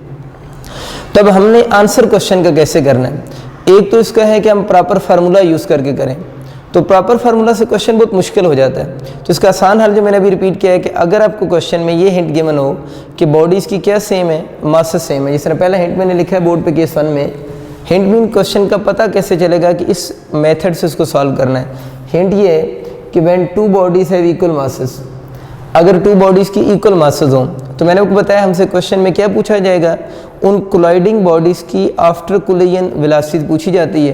तो इसका शॉर्टकट आप लोगों ने जो याद रखना है वो ये है, वेलोसिटीज इंटरचेंज। बहुत आसान बात कि सिर्फ आपको क्वेश्चन में ये चीज़ नज़र आ जाए कि गिवन बॉडीज़ की मासेस सेम है और आप लोगों ने v1 प्राइम और v2 प्राइम बताना है, तो उस क्वेश्चन में उन बॉडीज़ की जो गिवन वेलोसिटीज़ हैं बिफोर कोलिजन उनको आपस में क्या कर दें, इंटरचेंज कर दें। इस बात को समझने के मैंने आपके लिए 2 एमसीक्यूज भी लिखे हैं, देखते हैं। पहला एमसीक्यूज बच्चे ये है, एक बॉडी स्पीड v1 5 मीटर पर सेकंड है और v2 2 मीटर पर सेकंड है, दोनों डायग्राम में मूव कर रहे हैं और हमें क्वेश्चन में ये गिवन है कि इन दोनों बॉडीज़ की मासेस सेम है। यानी ये हिंट साथ में गिवन है, स्पीड गिवन है और मासेस दोनों की सेम गिवन है। जैसे ही मासेस सेम बच्चों अब देखो फ़ौरन से आप लोगों ने इस ऑप्शन पे आ जाना है कि दोनों की वेलोसिटीज आफ्टर कोलिजन आपस में इंटरचेंज हो जाएंगी। अब एमसीक्यूज क्या आएगा, एमसीक्यूज ये पूछा जाएगा कि इस फर्स्ट बॉडी की आफ्टर कोलिजन वेलोसिटी क्या होगी, v1 प्राइम फर्स्ट बॉडी की after collision velocity, v2 prime second body की आफ्टर कोलिजन वेलोसिटी क्या होगी। तो उसके लिए मैंने आपको क्या शॉर्टकट सिखाया, वेलोसिटीज को बिल्कुल आप ठीक सोच रहे हैं, इंटरचेंज कर दें। इंटरचेंज का मतलब क्या होगा, जिसकी 5 है उसको 2 से रिप्लेस करें और 2 को फिर किस से 5 से रिप्लेस कर दें, तो इंटरचेंज होगी। तो अब मुझे बच्चों अब लिखवाओ ना ज़रा जल्दी से कि v1 प्राइम जो बनेगी, क्या कोलिजन के बाद v1 प्राइम इस फर्स्ट बॉडी की कोलिजन के बाद वेलोसिटी वो 5 होगी या 2 होगी, बिल्कुल 2 होगी क्योंकि 5 ने 2 बन जाना है और 2 वाली ने 5 बन जाना है। तो v1 प्राइम कोलिजन के बाद क्या होगी, 2 मीटर पर सेकंड होगी। और अगर आपसे v2 प्राइम पूछता है तो v2 प्राइम जो होगी वो किसकी इक्वल हो जाएगी, 5 मीटर पर सेकंड हो जाएगी। तो बहुत आसान सी बात होगी कि सिंपल आप लोगों ने दोनों की वेलोसिटीज को आपस में इंटरचेंज कर दिए। दोबारा बच्चे एक और क्वेश्चन देखें, एक बॉडी है जिसकी स्पीड 3 मीटर पर सेकंड है, वो एक सेकंड बॉडी के साथ जाकर कोलाइड कर रहा है, जो कि सेकंड बॉडी की v2 0 होने का मतलब ये है कि सेकंड बॉडी किस स्टेट में, रेस्ट की स्टेट में। और अगेन आपको सेम हिंट ये गिवन है क्वेश्चन में कि दोनों बॉडीज़ की मासेस आपस में सेम है, यानी सेम हिंट गिवन है कि दोनों बॉडीज़ की मासेस आपस में क्या है, सेम है। तो अगर मासेस सेम है तो अगेन वेलोसिटीज क्या होंगी, इंटरचेंज होंगी। ये नहीं सोचना कि 0 होगा तो 0 कैसे इंटरचेंज होगा, बिल्कुल हो सकता है। आप 3 की जगह 0 लिख देंगे और 0 की जगह पर क्या लिख देंगे, 3 लिख देंगे। मीन फर्स्ट बॉडी कोलिजन से पहले 3 मीटर पर सेकंड से मूव कर रही है, जब ये रेस्ट वाले बॉडी के साथ जब कोलाइड करेगी तो इसका 3 किससे रिप्लेस होगा, 0 से रिप्लेस होगा। तो फर्स्ट बॉडी की आफ्टर कोलिजन वेलोसिटी क्या हो जाएगी, 0 हो जाएगी।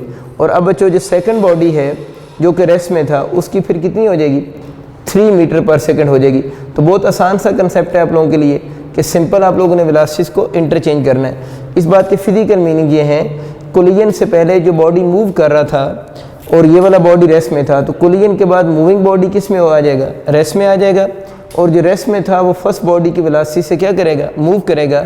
लेकिन ये वेलोसिटी इंटरचेंज का कंसेप्ट का हिंट सिर्फ क्या है, अगर क्वेश्चन में ये बात गिवन हो कि जो दोनों मूविंग बॉडीज़ हैं उनकी मासेस आपस में सेम है। बहुत इंपॉर्टेंट बात थी। इसका केस 2 देखते हैं। केस 2 का हिंट मैंने बच्चे ये लिखा हुआ है कि जब क्वेश्चन में ये लिखा हुआ हो कि when massive body collide with light body, यानी जब मैसिव बॉडी जो है वो लाइट बॉडी के साथ कोलाइड करे, कितनी मैसिव हो। इसका हिंट बच्चे जो मैंने लिखा है इसमें ये याद रखिए कि मैसिव और लाइट के जब वर्ड यूज़ होते हैं इन क्वेश्चन में masses are not given, masses are not given, यानी इसमें इन क्वेश्चन में जब आप क्वेश्चन देखेंगे यूनिवर्सिटीज में तो इन क्वेश्चन की masses गिवन ही नहीं होगी।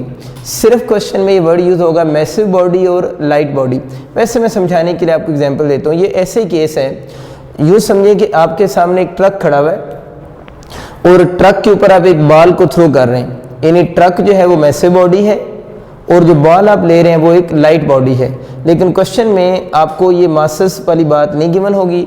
सिर्फ क्वेश्चन के हिंट ये है कि क्वेश्चन में ये वर्ड यूज़ होगा मैसिव एंड लाइट बॉडी। तो जब ये वर्ड यूज़ हो तो अपने माइंड में लेकर आना है कि ट्रक और बॉल की जो कंपैरिजन है मास का, इस क्वेश्चन में वही कंपैरिजन यूज़ हो रहा है। मैंने आपको इस क्वेश्चन को आसान करने के लिए आपके लिए एक और हिंट बड़ा आसान सा लिखा है। वो हिंट बच्चे मैंने ये लिखा है, सवाल क्या होगा, क्वेश्चन वही पुराने वाला है कि मैसिव बॉडी और लाइट बॉडी की आफ्टर कोलिजन आपसे वेलोसिटी पूछी जाएगी। बिफोर कोलिजन तो गिवन होगी, आपसे आफ्टर कोलिजन पूछी जाएगी। तो हम कैसे आंसर करेंगे, बहुत आसान सा हिंट बच्चे देखे ज़रा। मैसिव बॉडी को तो मैंने बिल्कुल हल ही करके रख दिया है। मैसिव बॉडी की अगर आपसे आफ्टर कोलिजन वेलोसिटी पूछे तो उसका शॉर्टकट क्या है, velocity of massive body remain same. इसका मतलब ये हुआ कि इस क्वेश्चन में मैसिव बॉडी की जो बिफोर कोलिजन वेलोसिटी होगी, मैसिव बॉडी की आफ्टर कोलिजन भी वेलोसिटी क्या रहेगी, सेम ही रहेगी। इसका मतलब है कि मैसिव का तो हमें सोचने की ज़रूरत को नहीं, जो गिवन होगी क्वेश्चन में वेलोसिटी मैसिव बॉडी की जो बिफोर कोलिजन होगी वही उसकी आफ्टर कोलिजन भी होगी। लेकिन इसमें लाइट बॉडी का थोड़ा सा इशू है, और लाइट बॉडी का केस समझाने के लिए मैंने 2 डिफरेंट एमसीक्यूज आपके लिए बोर्ड पे लिखे हैं, उनको जल्दी से लिख सें ताकि आपका कंसेप्ट क्लियर हो जाए। देखिए बच्चे, सपोज करें एक मैसिव बॉडी है। देखिए मैंने कैपिटल एम वैसे लिख दिया है क्योंकि इसकी मास मुझे नहीं पता। मैसिव बॉडी सपोज करें क्वेश्चन में कि मैंने 4 मीटर पर सेकंड से मूव कर रही है और एक लाइट बॉडी के साथ जाकर कोलाइड कर रही है जिसकी मास को वैसे मैंने स्मॉल एम कह दिया है, और लाइट बॉडी जो है वो रेस्ट की स्टेट में है। एक तो ये केस है, मैसिव बॉडी लाइट के साथ जाकर कोलाइड कर रहा है और लाइट की स्टेट में रेस्ट की स्टेट में। अब आपसे पूछेगा कि v1 प्राइम मैसिव बॉडी की आफ्टर कोलिजन वेलोसिटी बताएं और v2 प्राइम लाइट बॉडी की आफ्टर कोलिजन वेलोसिटी बताएं। इसका हल कैसे करेंगे, देखिए बच्चे मैसिव के लिए क्या लिखा हुआ है, velocity of massive body remain same, जो उसकी बिफोर कोलिजन है वो इसकी आफ्टर कोलिजन होगी। इसका मतलब ये हुआ कि इसका जो v1 प्राइम होगा वो तो फिर मैं v1 की इक्वली लिखूंगा ना, क्योंकि हमने शॉर्टकट याद किया हुआ है। तो v1 इसकी कितनी है, 4 मीटर पर सेकंड है। इसका मतलब ये हुआ कि जो मैसिव बॉडी की वेलोसिटी अगर बिफोर कोलिजन 4 मीटर पर सेकंड है तो आफ्टर कोलिजन भी क्या होगी, 4 मीटर पर सेकंड ही रहेगी। लेकिन ये याद रखना है कि अगर एक मैसिव बॉडी लाइट बॉडी के साथ जाकर कोलाइड करता है और वो लाइट बॉडी अगर किस स्टेट में हो, रेस्ट की स्टेट में हो, तो लाइट बॉडी की वेलोसिटी को हम यूँ लिखेंगे आफ्टर कोलिजन 2v1 लिखेंगे। क्या लिखेंगे, 2v1, मतलब लाइट बॉडी की velocity after collision massive body की वेलोसिटी का डबल होगी। बिल्कुल ठीक सोचा आप लोगों ने, मैसिव बॉडी की वेलोसिटी का डबल होगी। इसको ज़रा हल करते हैं। 2 × v1 कितनी है, इस क्वेश्चन में 4 है, तो उसकी वेलोसिटी कितनी बनेगी, 8 मीटर पर सेकंड आपकी हो जाएगी। तो हिंट क्या बना कि अगर आपका मैसिव बॉडी लाइट साथ जाकर कोलाइड करता है तो मैसिव बॉडी की वेलोसिटी चेंज नहीं होगी, लेकिन लाइट बॉडी की वेलोसिटी जो होगी वो मैसिव बॉडी की वेलोसिटी का डबल होगी। अब इसका फिजिकली यूज़ सोचो ज़रा जल्दी से कि एक ट्रक है वो मूव करता हुआ जा रहा है और रस्ते में एक बॉल पड़ा हुआ है रोड के ऊपर। तो देखो जब ट्रक बॉल के साथ कोलाइड करेगा तो ट्रक की वेलोसिटी को क्या फ़र्क पड़ेगा, कोई फ़र्क नहीं पड़ेगा, वो तो सेम आएगी। लेकिन बॉल की जो वेलोसिटी है, समझाने के लिए एग्जांपल दे रहा हूँ ताकि आपको इमेज माइंड में आ जाए इस क्वेश्चन का। तो जो लाइट बॉडी है उसकी वेलोसिटी क्या हो जाएगी, मैसिव बॉडी की वेलोसिटी के डबल से, यानी बहुत फास्ट वो चीज़ क्या करेगी, मूव करेगी। इसका अपोजिट केस देखते हैं। अब यूँ समझने कि अब लाइट बॉडी जब वो गुस्से में आ गए, वो कहता है अब आप रेस्ट में हो, मैं हिट करता हूँ। तो इसको अब यूँ देख लें, कि लेट्स से ये लाइट बॉडी है, इसकी मास m1 या m है, वो जाकर एक मैसिव बॉडी के ऊपर हिट कर रहा है और वो मैसिव बॉडी की स्टेट में है, रेस्ट की स्टेट में है। तो मैंने भी आपको क्या क्वेश्चन बताया था, वो ये पूछेगा v1 प्राइम और v2 बताएं, यानी इनके आफ्टर कोलिजन वेलोसिटीज बताएं। तो बच्चों क्या हिंट है, velocity of massive body remain same, massive body की जो बिफोर कोलिजन है वही आफ्टर कोलिजन है, यानी इसकी v2 प्राइम किसके बराबर होनी चाहिए, v2 इसकी 0 है तो कोलिजन के बाद भी इसकी वेलोसिटी क्या रहेगी, 0 ही रहेगी। इसको मतलब कि मैसिव का मसला तो इस लाइन से सॉल्व हो रहा है हमेशा के लिए। अब इसका मतलब ये कि मैसिव बॉडी के साथ जब लाइट बॉडी कोलाइड कर रहा है तो मैसिव बॉडी की वेलोसिटी पे कोई फ़र्क नहीं पड़ रहा, जो बिफोर कोलिजन है वही इसकी आफ्टर कोलिजन है। अब जो देखना है लाइट बॉडी के साथ इस केस में क्या होगा, मैं आपको एक हिंट देता हूँ, शायद आपको बात अच्छी समझ आए। आप इमेजिन करो ट्रक खड़ा हुआ है, तो कोई ट्रक का मैसिव बोल रहा है ना समझने के लिए, आप लोगों ने उसके ऊपर बाल हिट किए तो क्या ट्रक उड़ना शुरू हो जाएगा, ऐसे तो नहीं होगा। डेफिनेटली यही होगा कि ट्रक के ऊपर जब आप बाल हिट करोगे और बाल जब हिट करेगी ट्रक के ऊपर तो वहाँ से बाउंस बैक होगी, यानी बाल वापस आ जाएगी। ट्रक अगर पहले रेस्ट में है तो बाद में भी रेस्ट में रहेगा। तो देखिए उसकी पहले वेलोसिटी 0 थी तो बाद में भी क्या है, 0 ही है। लेकिन बाल के बारे में आप लोगों को मैंने क्या बताया, बाल क्या होगी, बाउंस बैक होगी। और ये जो हम केसेस पढ़ रहे हैं या हम कोलिजन का टॉपिक डिस्कस करते हैं, हम इलास्टिक कोलिजन के लिए डिस्कस करते हैं। इन इलास्टिक कोलिजन हमारे कोर्स में जस्ट डेफिनेशन की हद तक है, उसकी फर्दर डिटेल हमारे कोर्स का पार्ट नहीं है, तो हम इलास्टिक कोलिजन ही ले रहे हैं। तो अगर इलास्टिक कोलिजन हुआ है ट्रक और बाल का, तो इसका मतलब ये हो कि जब बाल बाउंस बैक होगी तो इलास्टिक कोलिजन में उसकी वेलोसिटी की डायरेक्शन तो चेंज होगी, लेकिन उसकी वेलोसिटी की मैग्नीट्यूड जो है वो चेंज नहीं होगी। तो इस बात का आप यूँ सोचें कि जब ये वाली बाल इस ट्रक के ऊपर जाकर हिट करेगी, जैसे इसने इसके ऊपर हिट किया तो बाल बाउंस बैक होगी। अगर पहले वो 7 मीटर पर सेकंड से मूव कर रही थी तो अब भी किससे करेगी, 7 मीटर पर सेकंड से ही करेगी। कि वेलोसिटी की सिर्फ क्या चेंज होगी, डायरेक्शन अपोजिट होगी, लेकिन उसकी मैग्नीट्यूड चेंज नहीं होगी। मैग्नीट्यूड बच्चे फिर रिपीट कर रहा हूँ, क्यों नहीं चेंज हो रहा, क्योंकि जितने भी अभी हम केसेस डिस्कस करेंगे सारे वो किसके लिए हैं, इलास्टिक कोलिजन के लिए हैं, क्योंकि हमारे कोर्स में डिटेल ही इलास्टिक कोलिजन की है। लेकिन हम इस 7 के साथ माइनस लगा देंगे, माइनस साइन ये शो करेगा कि इसकी डायरेक्शन क्या हुई है, रिवर्स हुई है, लेकिन मैग्नीट्यूड चेंज नहीं हुई। तो इसका फर्ला क्या बनेगा, v1 प्राइम का। तो v1 प्राइम फिर किसकी इक्वल होगी बच्चों, माइनस v1 की इक्वल होगी ना। सादा लफ्ज़ों में अगर इसकी 7 मीटर पर सेकंड है तो कोलिजन के बाद इसकी -7 मीटर पर सेकंड हो जाएगी, और माइनस यहाँ पर ये शो कर रहा है कि उसकी डायरेक्शन क्या हो जाएगी, अपोजिट हो जाएगी। बहुत इंपॉर्टेंट केसेस और मैंने बहुत सिंपल वे से एक्सप्लेन करने की कोशिश की है। उम्मीद है आप इसकी जब बुकलेट में से और क्वेश्चन की प्रैक्टिस करेंगे तो इस कंसेप्ट पे आपकी ज़्यादा ग्रिप स्ट्रांग हो जाएगी। एक और क्वेश्चन देखते हैं। देखिए बच्चे, एक बॉडी उसकी मास 5 किलोग्राम है और वो बॉडी मूव कर रहा है 3 मीटर पर सेकंड से, और एक दूसरे बॉडी के साथ जाकर कोलाइड करता है m2। उस बॉडी की मास 1 किलोग्राम है और सेकंड बॉडी किस स्टेट में है, रेस्ट की स्टेट में है। ये आपको क्वेश्चन पेपर में गिवन होगा। क्वेश्चन अब आपसे ये पूछ रहा है कि v1 प्राइम किसकी इक्वल होगा, यानी जो फर्स्ट बॉडी है उसकी आफ्टर कोलिजन वेलोसिटी क्या होगी। जल्दी से मुझे ये बताएं कि क्या ये क्वेश्चन केस 1 का है, केस 2 का है। बिल्कुल आप ठीक सोच रहे हो, ये ना तो केस 1 का है। केस 1 होने के लिए क्या ज़रूरी था, मासेस सेम होती, तो मासेस एक की 5 है एक की 1 है। केस 1 का क्वेश्चन नहीं है। केस 2 में क्या हिंट था कि मैसिव और लाइट बॉडी वर्ड यूज़ होंगे और मासेस गिवन नहीं होंगी। अब ये ना समझे कि 5 किलोग्राम से 1 किलोग्राम तो लाइट और मैसिव ये हैं। मैंने उसका लाइट और मैसिव को क्लियर भी किया था कि उसमें साथ में ये वर्ड यूज़ होंगे और मासेस गिवन नहीं होंगी। तो 5 के मुकाबले में 1 किलोग्राम जो है उसकी मास को निगलेक्ट तो नहीं किया जा सकता। इसका मतलब ये हो कि जो अभी हमारा क्वेश्चन है ये ना फर्स्ट केस का है ना सेकंड केस का है, इसको कैसे हल करेंगे। तो इस तरह के क्वेश्चन को हल करने के लिए आपको बच्चे ये फार्मूला जो मैंने 2 बोर्ड पे लिखे हैं याद करना पड़ेंगे। ये v1 प्राइम यानी फर्स्ट बॉडी के आफ्टर कोलिजन वेलोसिटी कैलकुलेट करने का फार्मूला है, और v2 प्राइम जो है वो सेकंड बॉडी की वेलोसिटी कैलकुलेट करने का फार्मूला है। ये फार्मूला आपके एविटीज़ भी यूनिवर्सिटी में पूछे जा सकते हैं। आपसे पूछ सकता है कि फर्स्ट बॉडी के आफ्टर कोलिजन वेलोसिटी का क्या फार्मूला है, सेकंड बॉडी का क्या फार्मूला है। तो आप लोगों को ये चीज़ें आनी चाहिए। अब आगे चलते हैं। अब v1 प्राइम हम कैलकुलेट कैसे करेंगे, तो इस फार्मूले से v1 प्राइम कैलकुलेट हो सकती है। तो v1 प्राइम इक्वल टू, यहाँ पर क्या लिखा है v1 आपके पास कितनी इस क्वेश्चन में 3 इसकी जगह लिख सी है m1 माइनस m2 5 माइनस 1 आप लोगों ने कर दिया, नीचे m1 प्लस m2 5 प्लस 1 हो गया। अब आगे देखें इसमें v2 लिखा हुआ है। अब v2 की वजह से v2 तो यहाँ पर 0 है, तो ये वाली पूरी टर्म किसकी इक्वल हो जाएगी, 0 हो जाएगी। इसको आप सॉल्व कर लें। ये 4 माइनस 4 5 माइनस 1 4 हो जाएगा, 4 को 3 से करेंगे 12/6 तो 2 मीटर पर सेकंड। इस तरह फर्स्ट बॉडी की वेलोसिटी 2 मीटर पर सेकंड होगी। इस तरह बच्चे अगर आपसे सेकंड बॉडी यानी v2 प्राइम की वेलोसिटी पूछ लेता है तो वो भी हम इस फार्मूला से इजीली कैलकुलेट कर सकते हैं। अब कुछ स्टूडेंट ये सोचते हैं कि ये सर फार्मूला इतना बड़ा है तो हम इसको कैसे मेमोराइज रख सकेंगे, क्योंकि इसकी टर्म मिक्स होने के चांसेस होते हैं। तो इसको जल्दी से मैं आपको एक रूल बताता हूँ, अगर आपको माइंड में रह गया तो आप फार्मूला खुद से भी लिख सकते हैं। उसको ज़रा जल्दी समझिएगा। देखिए अब यूँ सोचो थोड़ी देर के लिए, फार्मूला कैसे याद रखना है उसकी टेक्निक बता रहा हूँ।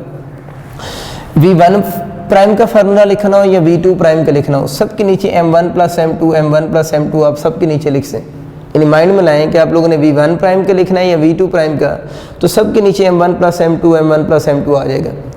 अब देखते हैं v1 प्राइम का फार्मूला कि ऊपर वाली साइड कैसे लिखेंगे। अब यूँ सोचो अगर हम v1 प्राइम की बात कर रहे हैं तो इसके 2 ओवर देना है, एक इसके ऊपर कुछ बातें लिखनी है, कुछ बातें इसके ऊपर लिखनी है। तो अब ये याद रखें कि अगर v1 प्राइम की बात हो रही हो तो इसका जो फर्स्ट वाली इसके ऊपर आप लोगों ने जो चीज़ लिखनी है उसमें आप लोगों ने फर्स्ट बॉडी को प्रेफर करना है। मैंने बताया कि अगर v1 प्राइम की बात हो रही है तो फर्स्ट ओवर के ऊपर जिस बॉडी की बात हो रही है उसी को प्रेफर करना है। उसको प्रेफर करने का मतलब क्या है कि पहले आप लोगों ने उस बॉडी की वेलोसिटी लिखनी है, फिर उसी बॉडी की मास में से सेकंड बॉडी की मास को माइनस करना है। तो 1 की अगर बात हो रही है तो 1 की स्पीड आएगी और 1 की मास में से सेकंड को माइनस करेंगे। अगर बच्चों v2 की बात हो रही है यानी v2 प्राइम की है तो मैंने क्या बताया था, जो यहाँ पर होगा फर्स्ट ओवर के ऊपर उसी को प्रेफर करेंगे। प्रेफर करने का मतलब क्या है, यहाँ स्पीड लिखनी है तो उसी की स्पीड लिखेंगे और उसी की मास में से दूसरी मास को माइनस भी करेंगे। क्योंकि ज़्यादातर बच्चों को जो चीज़ रॉन्ग कर देते हैं जल्दी में, उनको ये याद नहीं रहता कि m1 माइनस m2 लिखना है या m2 माइनस m1 लिखना है। तो आपको याद अब हो गया, या v1 लिखना है या v2 लिखना है, तो वो बता दिया जो यहाँ पर होगा वो इधर लिखना है, जो यहाँ पर होगा वही लिखना है, और जो इधर होगा उसी की मास में से दूसरी मास को भी क्या करना होगा, माइनस करना होगा। उम्मीद है आप अगर इस बात को सोच रहे हैं तो आपको माइंड में स्ट्रक्चर बन रहा होगा। अब रहेगी दूसरे ओवर की बात। तो देखो आप लोगों ने यहाँ पर इसका जो फर्स्ट ओवर था उसके ऊपर आप लोगों ने सारी प्रेफरेंस किसको दी है, जिस बॉडी की वेलोसिटी की बात हो रही थी उसी को सारी प्रेफरेंस दी है। यहाँ पर सेकंड की बात हो रही थी उसी को सारी प्रेफरेंस दी है। अब रहेगी बात इसके सेकंड ओवर के ऊपर किसको प्रेफरेंस देंगे, तो अपोजिट बात होगी। सेकंड ओवर के ऊपर यहाँ पर आप लोगों ने फर्स्ट बॉडी को प्रेफरेंस दी है, तो यहाँ पर अब आप देख रहे हैं आप लोगों ने सेकंड बॉडी को प्रेफरेंस देनी है। तो यहाँ 1 था तो 1 की सारी प्रेफरेंस है, लेकिन इसका दूसरा ओवर जो बनेगा उसमें आप लोगों ने प्रेफर किसको करना है, 2 को करना है। और यहाँ पर आप लोगों ने प्रेफर किसको किया था, 2 को किया था, क्योंकि यहाँ पर v2 था। तो यहाँ पर आप बिल्कुल सही सोचा आप लोगों ने, यहाँ पर हम प्रेफर किसको करेंगे, 1 को प्रेफर करेंगे। शुक्रिया।